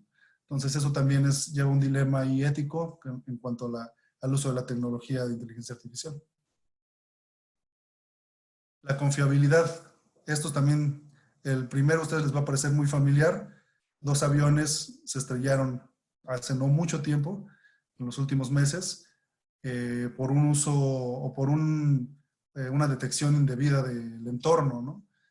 La inteligencia artificial también depende de muchos datos, o sea, dependiendo del tipo de aplicación, si hay una variable que no se introdujo, no se consideró, ni siquiera se pensó que existiera, puede llevar a una decisión falsa, a una toma errónea de decisiones, ¿no?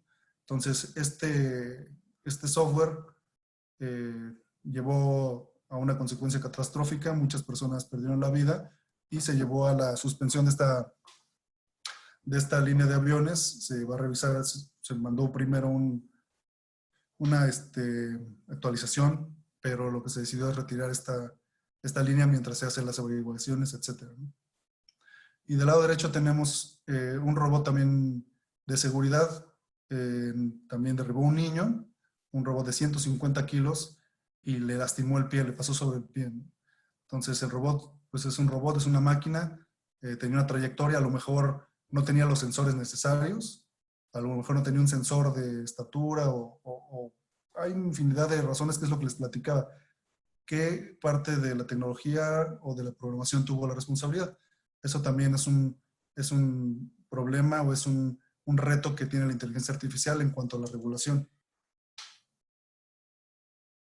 Y en cuanto a seguridad, bueno, seguridad y inteligencia artificial van muy de la mano, tiene que estar muy bien regulado, tiene que haber muchas medidas de seguridad, dado que una inteligencia artificial, dependiendo de lo que haya detrás, estoy hablando del hardware, del procesamiento, puede haber incluso data centers completos dedicados a esto, puede ser mucho más potente que la mente humana, que muchas personas, ¿no?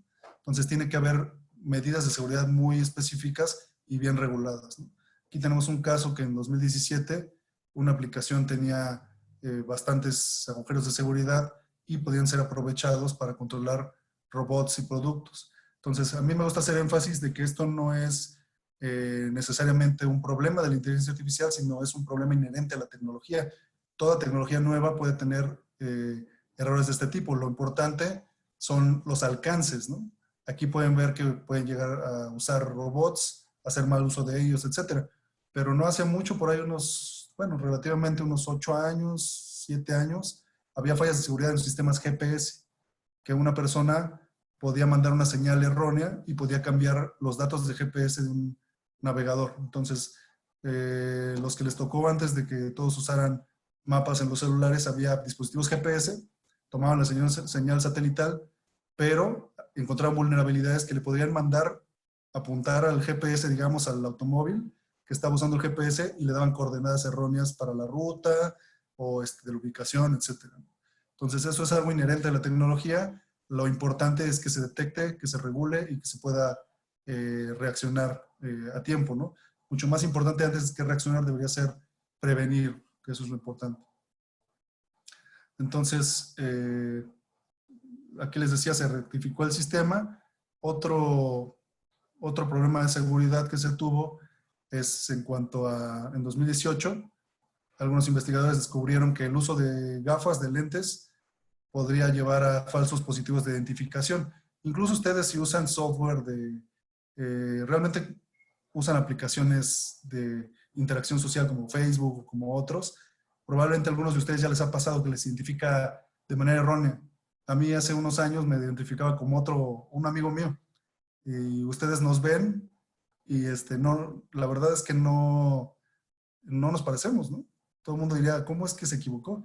Pero ¿cómo es que funciona este reconocimiento? Pues por algunos vectores puede identificar que los pómulos, la forma de la cara, el cabello, etcétera, y puede llevar a una identificación negativa, o sea, falsa.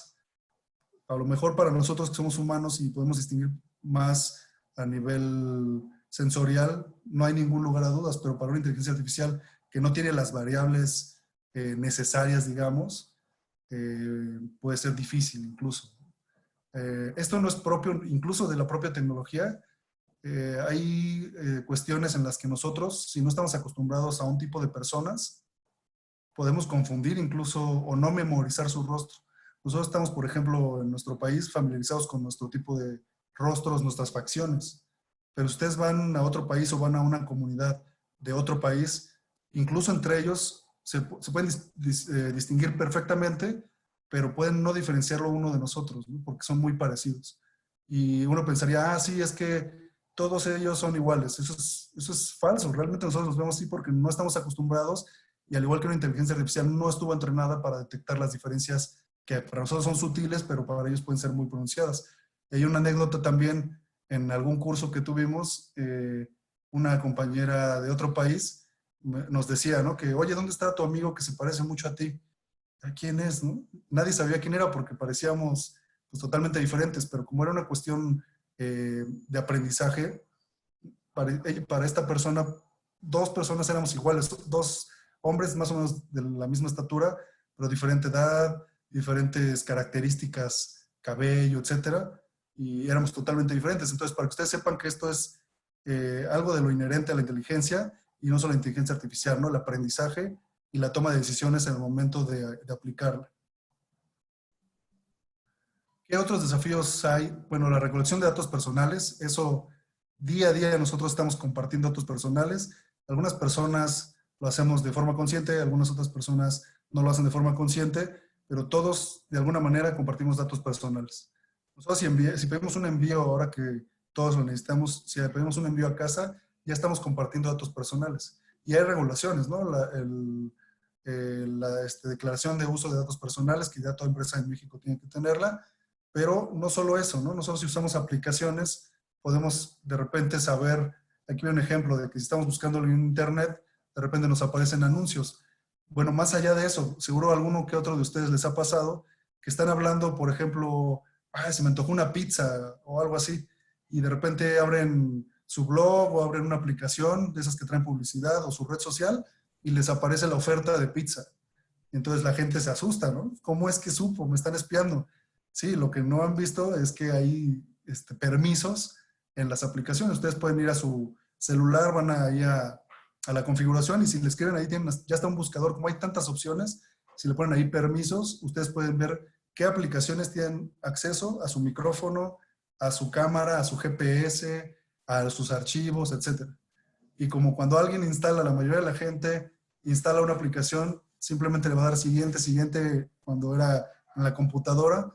Acá ahora ya aparece un desplegado de un montón de servicios que muchas veces ni siquiera revisamos cuáles son y nada más le damos a aceptar porque ya queremos usar la aplicación. Entonces, ahí aprovecho para hacer una recomendación. Vayan a sus permisos y vean, les va a sorprender qué aplicaciones tienen acceso al GPS y son aplicaciones que ni siquiera usan mapas.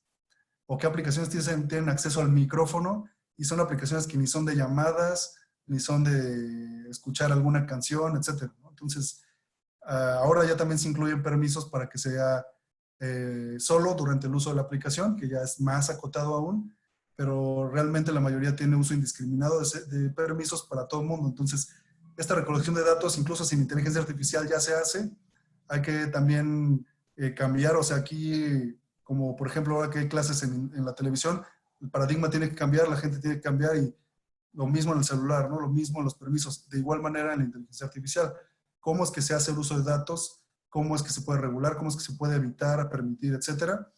Y lo mismo en inteligencia artificial. Entonces, eso no solo es cuestión tecnológica, sino cuestión personal. La sociedad, cuando hay nuevas tecnologías que van a impactar de esta manera, también la gente, la sociedad se tiene que ir adaptando, ¿no? Eso es normal. También la seguridad de datos personales. Otro ejemplo, en 2006, algunos motores de búsqueda, un motor de búsqueda divulgó datos para prevención de delitos, para lo que ustedes deseen, ¿no? Se lo solicitaron, ellos divulgaron datos de búsqueda de forma anónima. Es decir, estos datos de búsqueda son los más frecuentes y tienes una zona, a lo mejor una zona donde se busca esta información. El problema es que si uno busca algunos de estos términos, entre comillas, también hay que buscar una recomendación que vean las mejores formas de buscar en Internet. Se podía detectar qué usuarios podían haber hecho este tipo de búsquedas. Y entonces ahí sí ya vienen los problemas, porque entonces se puede empezar a discriminar a alguien por las búsquedas que hizo en Internet. Y esta persona quizá ni siquiera se enteró. Entonces también es un problema ético que se llevó en la cuestión de los datos personales. La propiedad de los datos también es un tema pues interesante, sobre todo cuando hay colaboración de más de una compañía, 2 compañías o más. Entonces, ¿los datos de quién son? Son del usuario, los datos son de la compañía 1, la compañía 2. Entonces, hay un dilema, ¿no? Aquí es un caso de 2017 en el que 2 compañías tuvieron una disputa por la propiedad de los datos, ¿no? Entonces, una compañía de hardware obtuvo información de los usuarios y, bueno, lo utilizó para un aplicativo para ofrecer recomendaciones a los usuarios, ¿no? La compañía, aquí ya tenemos 2 componentes, el hardware y el software. Como en el auto yo les decía, teníamos los sensores, teníamos la inteligencia artificial, alguna herramienta de procesamiento de información, a lo mejor está en cloud, está en un data center que ni siquiera pertenece a ninguno de ellos, el dueño del data center a lo mejor ni siquiera es el mismo que el dueño de la nube. Entonces son varias cuestiones, pero los datos pasan a través del hardware, pasan a través del software, a través de la red. Ahí el carrier también, por ejemplo, tiene que definir si está siendo accedido o no, etcétera, dependiendo si la aplicación es de ellos, etcétera. Entonces ahí en este caso el gobierno intervino y se llegó a un acuerdo, ¿no? Sin embargo, por la relevancia es que se intervino, pero habrá muchos otros casos en los que a lo mejor no se tiene esta intervención. Y otro caso muy interesante, disculpen de antemano el ruido, otro caso muy interesante es que en 2016, ya seguramente se acordarán también, se liberó un chatbot, que es algo de los que les platicaba, ¿no? Los chatbots son para justamente que automáticamente se respondan preguntas de los usuarios. Entonces, un chatbot se liberó y se le dio acceso a Twitter para que la gente interactuara con él, ¿no? Y que era la maravilla de inteligencia artificial. Entonces, en el día 1, pues todo era belleza, amabilidad, diplomacia, pero ustedes podrán ver ahí en las imágenes el tipo de respuestas que daba después de cierto tiempo, en solo 24 horas, llegaron a hacer esta inteligencia artificial, dar respuestas pues nada políticamente correctas, ¿verdad? ¿Por qué? Pues la calidad de los datos es muy importante. Si la inteligencia artificial va a estar aprendiendo cosas, obviamente tiene que tener una entrada de datos, tiene que tener un origen. ¿Cómo es que va a aprender? Yo les decía en las fotos, pues yo le entreno a la inteligencia con 10,000 fotos y le digo, estos son paisajes. Entonces va a empezar a detectar patrones. Ah, pues hay arbolitos o hay carreteras o es una puesta del sol. Entonces empieza a entrenar de esta manera. ¿Qué pasa cuando no hay una información o hay una información inesperada, como en este caso que los usuarios, ya saben, los famosos trolls empezaron a decirle cosas negativas y bueno, la inteligencia artificial va aprendiendo, ¿no? Entonces va aprendiendo y encuentra qué tipo de respuestas se esperan. ¿Cómo sería? Bueno, pues un usuario malintencionado le hace una pregunta y si la respuesta es otra pregunta para aprender, el usuario a lo mejor le contesta mal, ¿no? De una de estas maneras. Entonces el robot entiende que es una manera esperada de responder. Y realmente no es que entienda como nosotros los humanos, simplemente es un seguimiento de patrones. Pasa A, B y se espera y sale C, ¿no? Siempre que A y B, sale C. Entonces, eso no es cierto realmente, depende de qué estamos hablando. Entonces, este es un caso interesante. Obviamente, pues el sistema fue criticado, se hizo viral y lo retiraron. El uso inadecuado también, bueno, este es un caso también muy común, muy conocido también, que una empresa de redes sociales en 2018 llevó a usuarios, se supone que tomó los datos de los usuarios y basado en sus hábitos, en sus intereses, podía influir en sus decisiones electorales, ¿no? En sus decisiones de toma por algún candidato u otro, ¿no? Entonces esto ya fue un tema bastante grande, hubo juicios, etc. Aquí hay algo interesante. Hay 2 temas muy comunes en cuanto al uso de datos de la inteligencia artificial. Se habla de Big Data. Entonces, en este caso, pudo haber sido solo Big Data y Analytics. Muchos datos y análisis de información. ¿Cuál es la diferencia entre el análisis de información y la inteligencia artificial? La inteligencia artificial, si fue entrenada y ya entiende cómo es que funciona un usuario, antes de que tenga alguna interacción o algún, digamos, hábito, la inteligencia artificial ya sabe qué va a pasar. ¿Por qué? Porque hay patrones que se siguen. Entonces, las personas día a día, sobre todo las masas, seguimos muchos patrones. Entonces, aquí hay también un dilema en cuanto al uso inadecuado. No todo lo que usa infinidad de datos, al menos no todavía todo lo que usa muchos datos, es inteligencia artificial. Ya se habla de grandes volúmenes de datos y de análisis de información, pero inteligencia artificial, recuerden que va a ser algo que sea más proactivo, autónomo, etc. Entonces aquí hubo consecuencias y se siguió.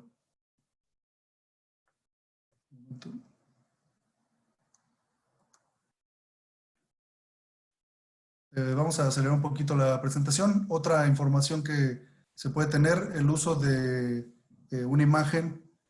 Aquí tenemos un caso de un video donde se reemplazaba el rostro de una persona que era una película anterior y se ponía el rostro de una nueva persona. Entonces eso fue un escándalo porque era un uso indebido de la inteligencia. Eso a nosotros nos puede asombrar, nos puede parecer que es algo indebido, pero todos los que damos acceso a nuestras fotos y que nos pongan la carita del perrito o que nos identifiquen, también estamos dando acceso a nuestros datos biométricos, ¿no? Entonces esto fue un problema serio de información también. Vamos a continuar. Problemas con las aplicaciones. Esto ya es un poco lo que hemos visto en cuestiones previas, en ejemplos previos, cómo los robots industriales van a hacer el trabajo más fácil, ¿no? Son más ruidosos, están aislados y lo importante es que tengan colaboración, que haya una persona siempre cerca, igual que con los chatbots. Si se dan cuenta hay patrones, ¿no? También en el uso de la tecnología. Primero se empieza en pruebas, después se va a hacer uso con una persona y eventualmente tal vez sean autónomos dependiendo del tipo de tecnología. Aquí tenemos un caso de un banco en Francia, cómo disminuyó su plantilla de personas en cuanto a automatización de cuentas, etcétera, ¿no? Perdón. Aquí también Joaquín nos contaba de las declaraciones de impuestos. Bueno, va a ser una de las profesiones que a lo mejor se van a ver más afectadas. Aquí dice que la industria contable va a desaparecer en 2056 estimaciones, pues por lo mismo de que ya no necesitas una persona todo el día o varias personas en poco tiempo para hacer mis cuentas de gastos, para hacer mis declaraciones de impuestos. Se puede hacer automático, mucho de eso nosotros ya hacemos nuestras declaraciones de impuestos en línea y las hacemos en 10 minutos cuando mucho, ¿no? A menos que tengan ya otros ingresos. Resúmenes de los desafíos. Bueno, son reales, no son hipotéticos, es un hecho. Hay discusiones de la inteligencia artificial, tanto si es débil, si es fuerte. La mayoría de las discusiones actuales refieren a aplicaciones en dominios específicos. Pocos lo abordan a nivel general, digamos. Como el nivel fuerte le llaman que un robot autónomo, que es lo que les decía. Actualmente se usa inteligencia artificial para tareas específicas, para un propósito específico. No es que haya un autómata ya como una persona que tome decisiones para cualquier cosa que se le presente, ¿no? Las discusiones también que se han llevado a cabo hoy son respecto a operaciones comerciales, ¿no? Operaciones que surgen en la vida cotidiana.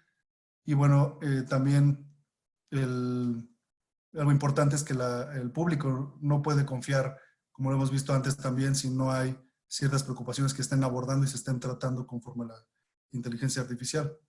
Entonces, estos son un resumen de lo previo. Y ya, bueno, estos ya son los últimos slides, son unos 3 slides en cuanto a la gobernanza de la inteligencia artificial, cómo está el progreso mundial, y primero vamos a ver la jerarquía marco. ¿Cuáles son los retos éticos de la inteligencia artificial a través de la colaboración entre dominios? Bueno, tenemos problemas, habíamos visto, de algoritmos, de datos, de aplicaciones. En cuanto a los algoritmos, se deben de abordar los problemas de la explicación, cómo es que funciona, no que haya una caja negra y solo nos dé datos de salida sin saber qué pasó adentro, ¿no? Eso es importante para que sea auditable la tecnología. La rendición de cuentas, ¿quién va a ser el responsable legal de tal o cual acción? Tener un consenso, obviamente, social, filosófico, psicológico. Discriminación de algoritmos. Para una misma tarea puede haber muchísimos algoritmos. Todos van a llevar al mismo fin, pero hay que establecer un uso justo, cómo es que va a funcionar, que sigan estándares, que sigan las leyes, etcétera, que sea confiable, que haya seguridad también en el uso de estos algoritmos. En cuanto a los datos, ya hemos visto la recopilación de datos, la privacidad, la protección de la privacidad, la propiedad de los datos, quiénes son los que poseen los datos, la calidad para que no nos dé ese tipo de respuestas como habíamos visto.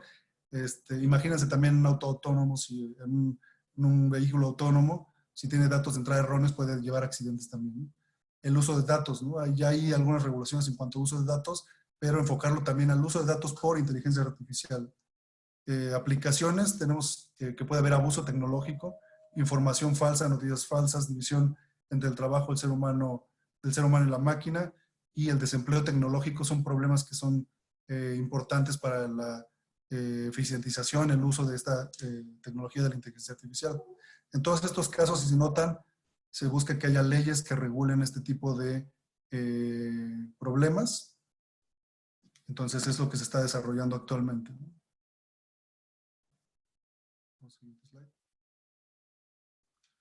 Las capas de gobernanza de la inteligencia artificial, pues tenemos en la base las soluciones, instrumentos de política e iniciativas empresariales. Son los gobiernos, las empresas con diferentes regiones que adopten soluciones y con sus propias características para sus propios fines. La gobernanza de las inteligencias artificiales también se encuentra en fase temprana en algunos países y bueno, se está buscando, al principio se está haciendo uso en casos específicos, les decía, donde ya hay aplicaciones de este tipo. Ahí las leyes, los países, los gobiernos muchas veces son reactivos porque son superados antes de que se pueda hacer una regulación, ya existe, ya se está usando. Eso lo hemos visto incluso, por ejemplo, en los dispositivos, en las aplicaciones de streaming. También se empieza a regular después de que ya tiene incluso años funcionando. Entonces, conceptos de alto nivel, principios generales, pues se llega a un consenso mundial preliminar sobre principios y orientaciones vagos. Los principios y directrices de alto nivel de cada país solo van a diferir en sus expresiones. Y la capa superior tenemos los valores, los ámbitos clave de competencia entre las principales potencias. Estos países van a tratar de aprovechar alto nivel y dominar el discurso dominante sobre las nuevas tecnologías. Entonces, depende del tipo de país y el tipo de uso que esté dando a la tecnología, va a empezar a regular si son algo muy específico de industrias, si es algo principios generales o si son ya de alto nivel.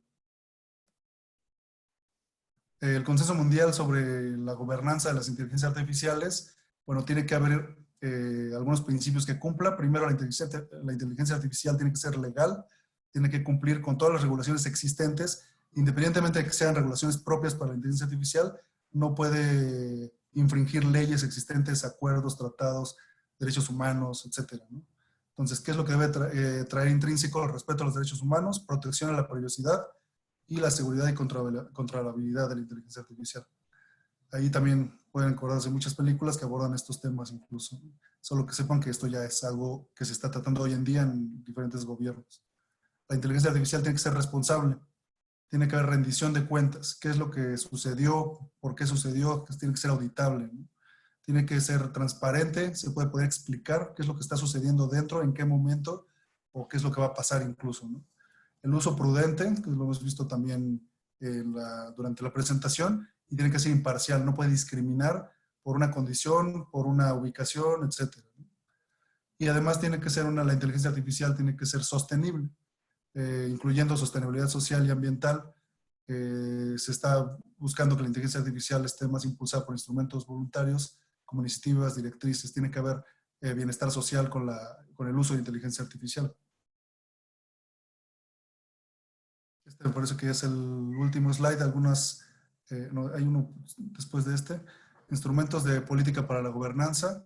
Tenemos marcos generales y marcos específicos. Y cómo sería la intervención gubernamental, si es baja o alta, dependiendo del ámbito que se está tratando la inteligencia artificial. Va a haber herramientas voluntarias, herramientas mixtas y obligatorias. Entonces, por ejemplo, una intervención baja de gobierno serían las iniciativas públicas o las normas éticas, el buen uso o el mal uso de la inteligencia artificial. Y un uso alto o una intervención alta del gobierno en la regulación de la inteligencia artificial, pues obviamente serían el seguimiento, el cumplimiento de normas, leyes, órdenes ejecutivas, etc.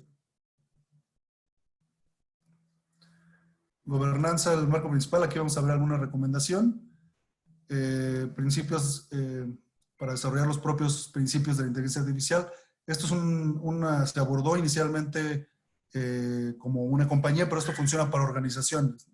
Entonces, que se establezca primero, debe de haber principios, que se establezca también una organización, que haya un equipo para el uso de inteligencias artificiales. A lo mejor a nivel organización o a nivel escuela, todavía no es indispensable un equipo solo de inteligencia artificial, pero con el tiempo se va a hacer necesario, al menos, por ejemplo, a nivel gobierno, sí debería de empezar a haber iniciativas para formar un equipo que, entre otras cuestiones, probablemente ya aborde la inteligencia artificial como una de sus prioridades, ¿no? Entonces, una organización con responsabilidad, con gente de diferentes ámbitos, no solo, por ejemplo, gente del ámbito legal, tiene que haber, por supuesto, gente experta en el mundo de la tecnología, en la inteligencia artificial, etc.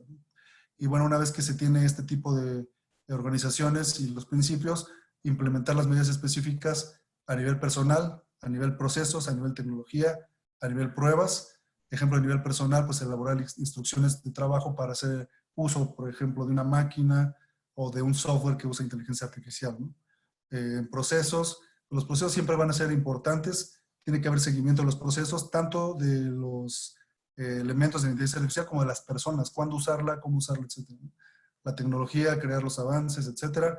Y las pruebas siempre, como todo software, como toda tecnología, tiene que haber pruebas.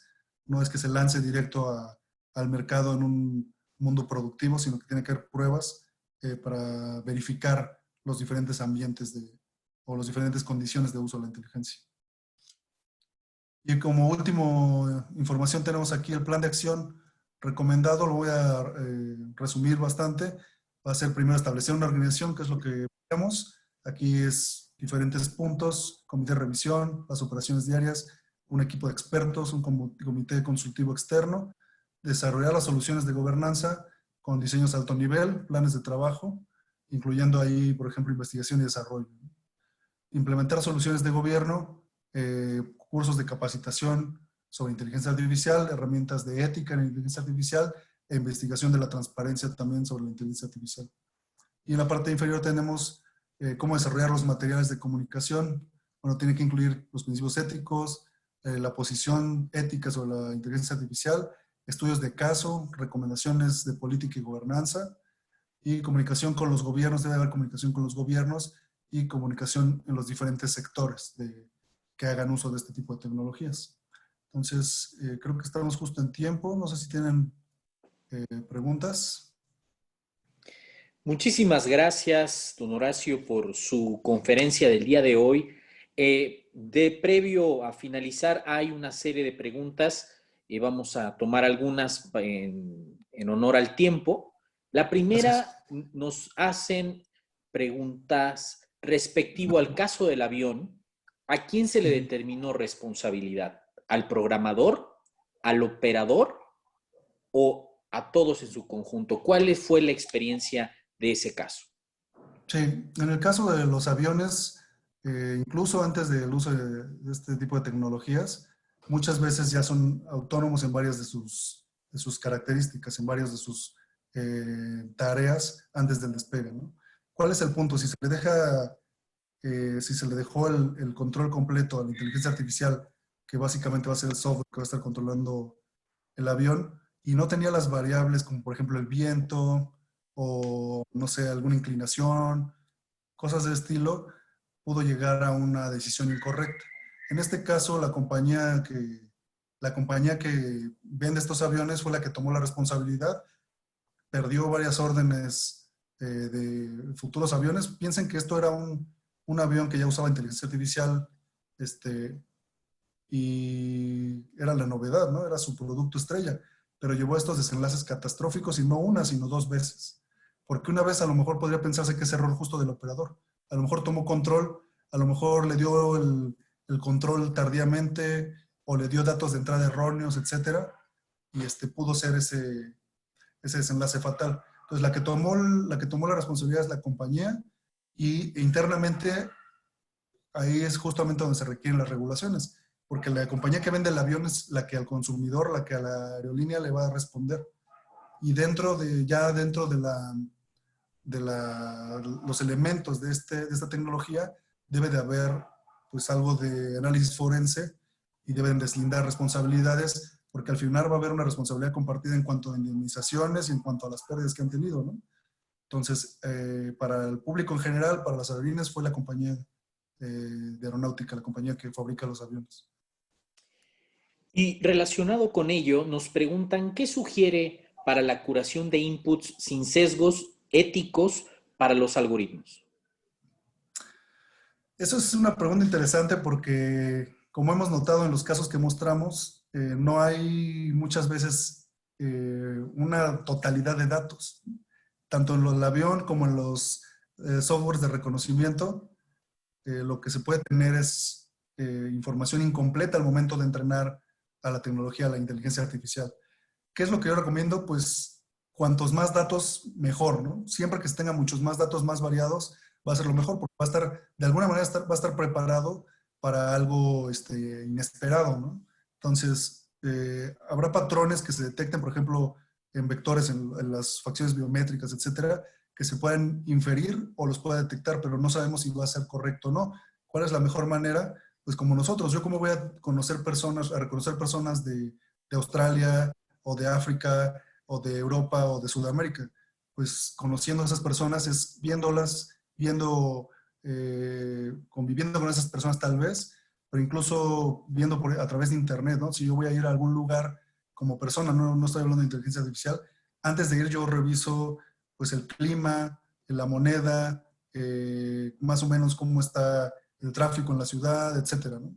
Entonces, de la misma manera, la inteligencia artificial tiene que prepararse para ese tipo de cuestiones. Ahora, si es de uso específico, a lo mejor para reconocimiento de imágenes, pues un sonido sale del alcance. Entonces, ni siquiera tiene sensores de sonido. Pero en cuanto a su tarea, sí debe estar preparada con mayor cantidad de datos. Cuanto mayor sea la cantidad de datos y el mayor el tiempo de entrenamiento, mejores serán los resultados. Nos hacen una pregunta que creo que sería interesante para nuestra comunidad. Nos preguntan, ¿puede la inteligencia artificial suplantar servicios, en específico el del abogado? Esa es una pregunta también muy interesante y puede suplantar. Actualmente, yo pensaría que no, esta es opinión propia, pero eventualmente no descartemos que puede suplantar los servicios de cualquier persona, dependiendo del tipo de servicios. Una persona toma decisiones para cualquier cosa, sean correctas, sean erróneas, sin experiencia o con experiencia, puede improvisar. Actualmente no necesariamente puede improvisar una inteligencia artificial. Les voy a dar un ejemplo con médicos. Ahí hace ya unos años, software, incluso lo pueden ver en su celular, que hace diagnósticos médicos. Uno le da los malestares y dice, probablemente tengas una de estas enfermedades. Y siempre va a ser el disclaimer, ¿no? Liberación de responsabilidad. No es un médico, no es una herramienta infalible, consulta a tu médico, ¿no? Entonces, eso es importante.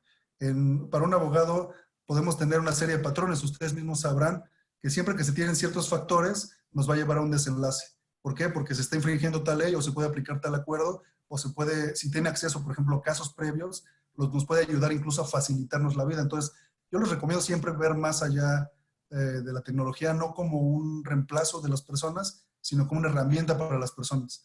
Inevitablemente va a haber disminución en algunos ámbitos, pero en mi experiencia yo lo que he notado es que hay incremento en muchos más puestos de trabajo con ciertas características. Mi recomendación para los abogados y cualquier persona que esté intrigada por la inteligencia artificial, pues es averiguar cómo me va a ayudar, ¿no? Porque eso, además de que me va a facilitar mi trabajo, me va a hacer más competitivo en el mercado. Eso es lo que más les recomendaría. Y como última pregunta, don Horacio, nos preguntan, ¿puede la inteligencia artificial presentar malas prácticas, entiéndase como la corrupción? Creo, hay también experimentos. Yo lo he visto, incluso, voy a poner un ejemplo muy sencillo, ¿no? A lo mejor mucho más mundano para nosotros. Si nosotros ponemos algunos roedores, hay documentales, incluso pueden verlo en Deutsche Welle ahí en YouTube, ponemos algunos animalitos que están compitiendo por la comida. Tarde o temprano ellos tienden a engañar, ¿no? Y hay experimentos en los cuales una inteligencia y otra van a estar compitiendo por el mismo hecho. ¿Cuál es la diferencia? Que nosotros podemos programarlas y podemos ponerles límites, ¿no? Que es una de las barreras, una de las condiciones que tienen que tener las inteligencias artificiales, es que fuera programable, que fuera entendible, etcétera, ¿no? Entonces, en cuanto a corrupción, como la entendemos, si no tiene las medidas adecuadas o si hay un mal uso de la inteligencia artificial, podría llegar a darse el caso, pero por eso es que hay una regulación. Entonces, ya estaríamos hablando de cuestiones más de ciencia ficción, piratas de inteligencia artificial o cosas así, pero en principio hay una regulación y hay el seguimiento de estas normas, ¿no? Don Horacio, para finalizar esta ponencia, ¿qué conclusión le daría a nuestra comunidad jurídica sobre los desafíos de la ética en la inteligencia artificial?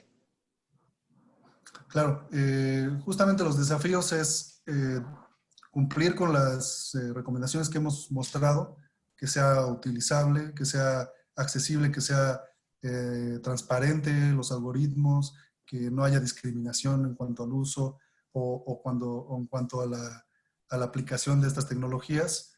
Entonces, básicamente lo que tenemos en los últimos slides, tener un plan, tener una organización, pero sobre todo uno de los desafíos más importantes, y no solo les decía en inteligencia artificial, es el paradigma para las personas, porque al final las personas van a estar detrás, van a ser quienes lo van a programar, van a ser quienes la van a entrenar, van a ser quienes la van a usar, incluso la inteligencia artificial. Entonces, el paradigma personal creo que es de lo más importante. Muchísimas gracias, don Horacio, por tan importante conferencia sobre la ética en la inteligencia artificial. A continuación, cedemos el uso de la palabra al doctor Marco Antonio Sein Chávez, quien es profesor de la Facultad de Derecho de la UNAM, que realizará unos comentarios finales a estas dos conferencias. Doctor, adelante. Simplemente para no abusar del tiempo de toda la audiencia y de los maestros, agradecer a don Joaquín Saldaña, a don Horacio Contreras, las interesantes palabras que nos han brindado hoy y los muy interesantes también conceptos en los que vamos a empezar a calentar todo el ambiente, porque como ya lo comentó el señor director, tener mucho más profundo en las telecomunicaciones, y para eso se está planeando y se está iniciando el proceso para la aprobación de la especialización en Derecho de las Telecomunicaciones. Y asimismo agradecer a Francisco Cabrera de Huawei, por supuesto a Lorena Arredondo, quien también coordina estos trabajos, y también a usted, Iván, todo su esfuerzo y toda la organización de este evento. Muchas gracias a todas y a todos. Muchísimas gracias, doctor, por su mensaje. Es así como llegamos al final de esta tercera sesión sobre el seminario Juristas en la Era Digital, recordándoles que el día viernes 4 de septiembre a las 11 horas tendremos nuestra sesión número 4 relativa con la conferencia Legislación en México relacionada con telecomunicaciones y protección de datos personales. Agradeciéndoles a todas y a todos su mensaje, muy buena tarde y nos vemos el día viernes. Excelente jornada a todos.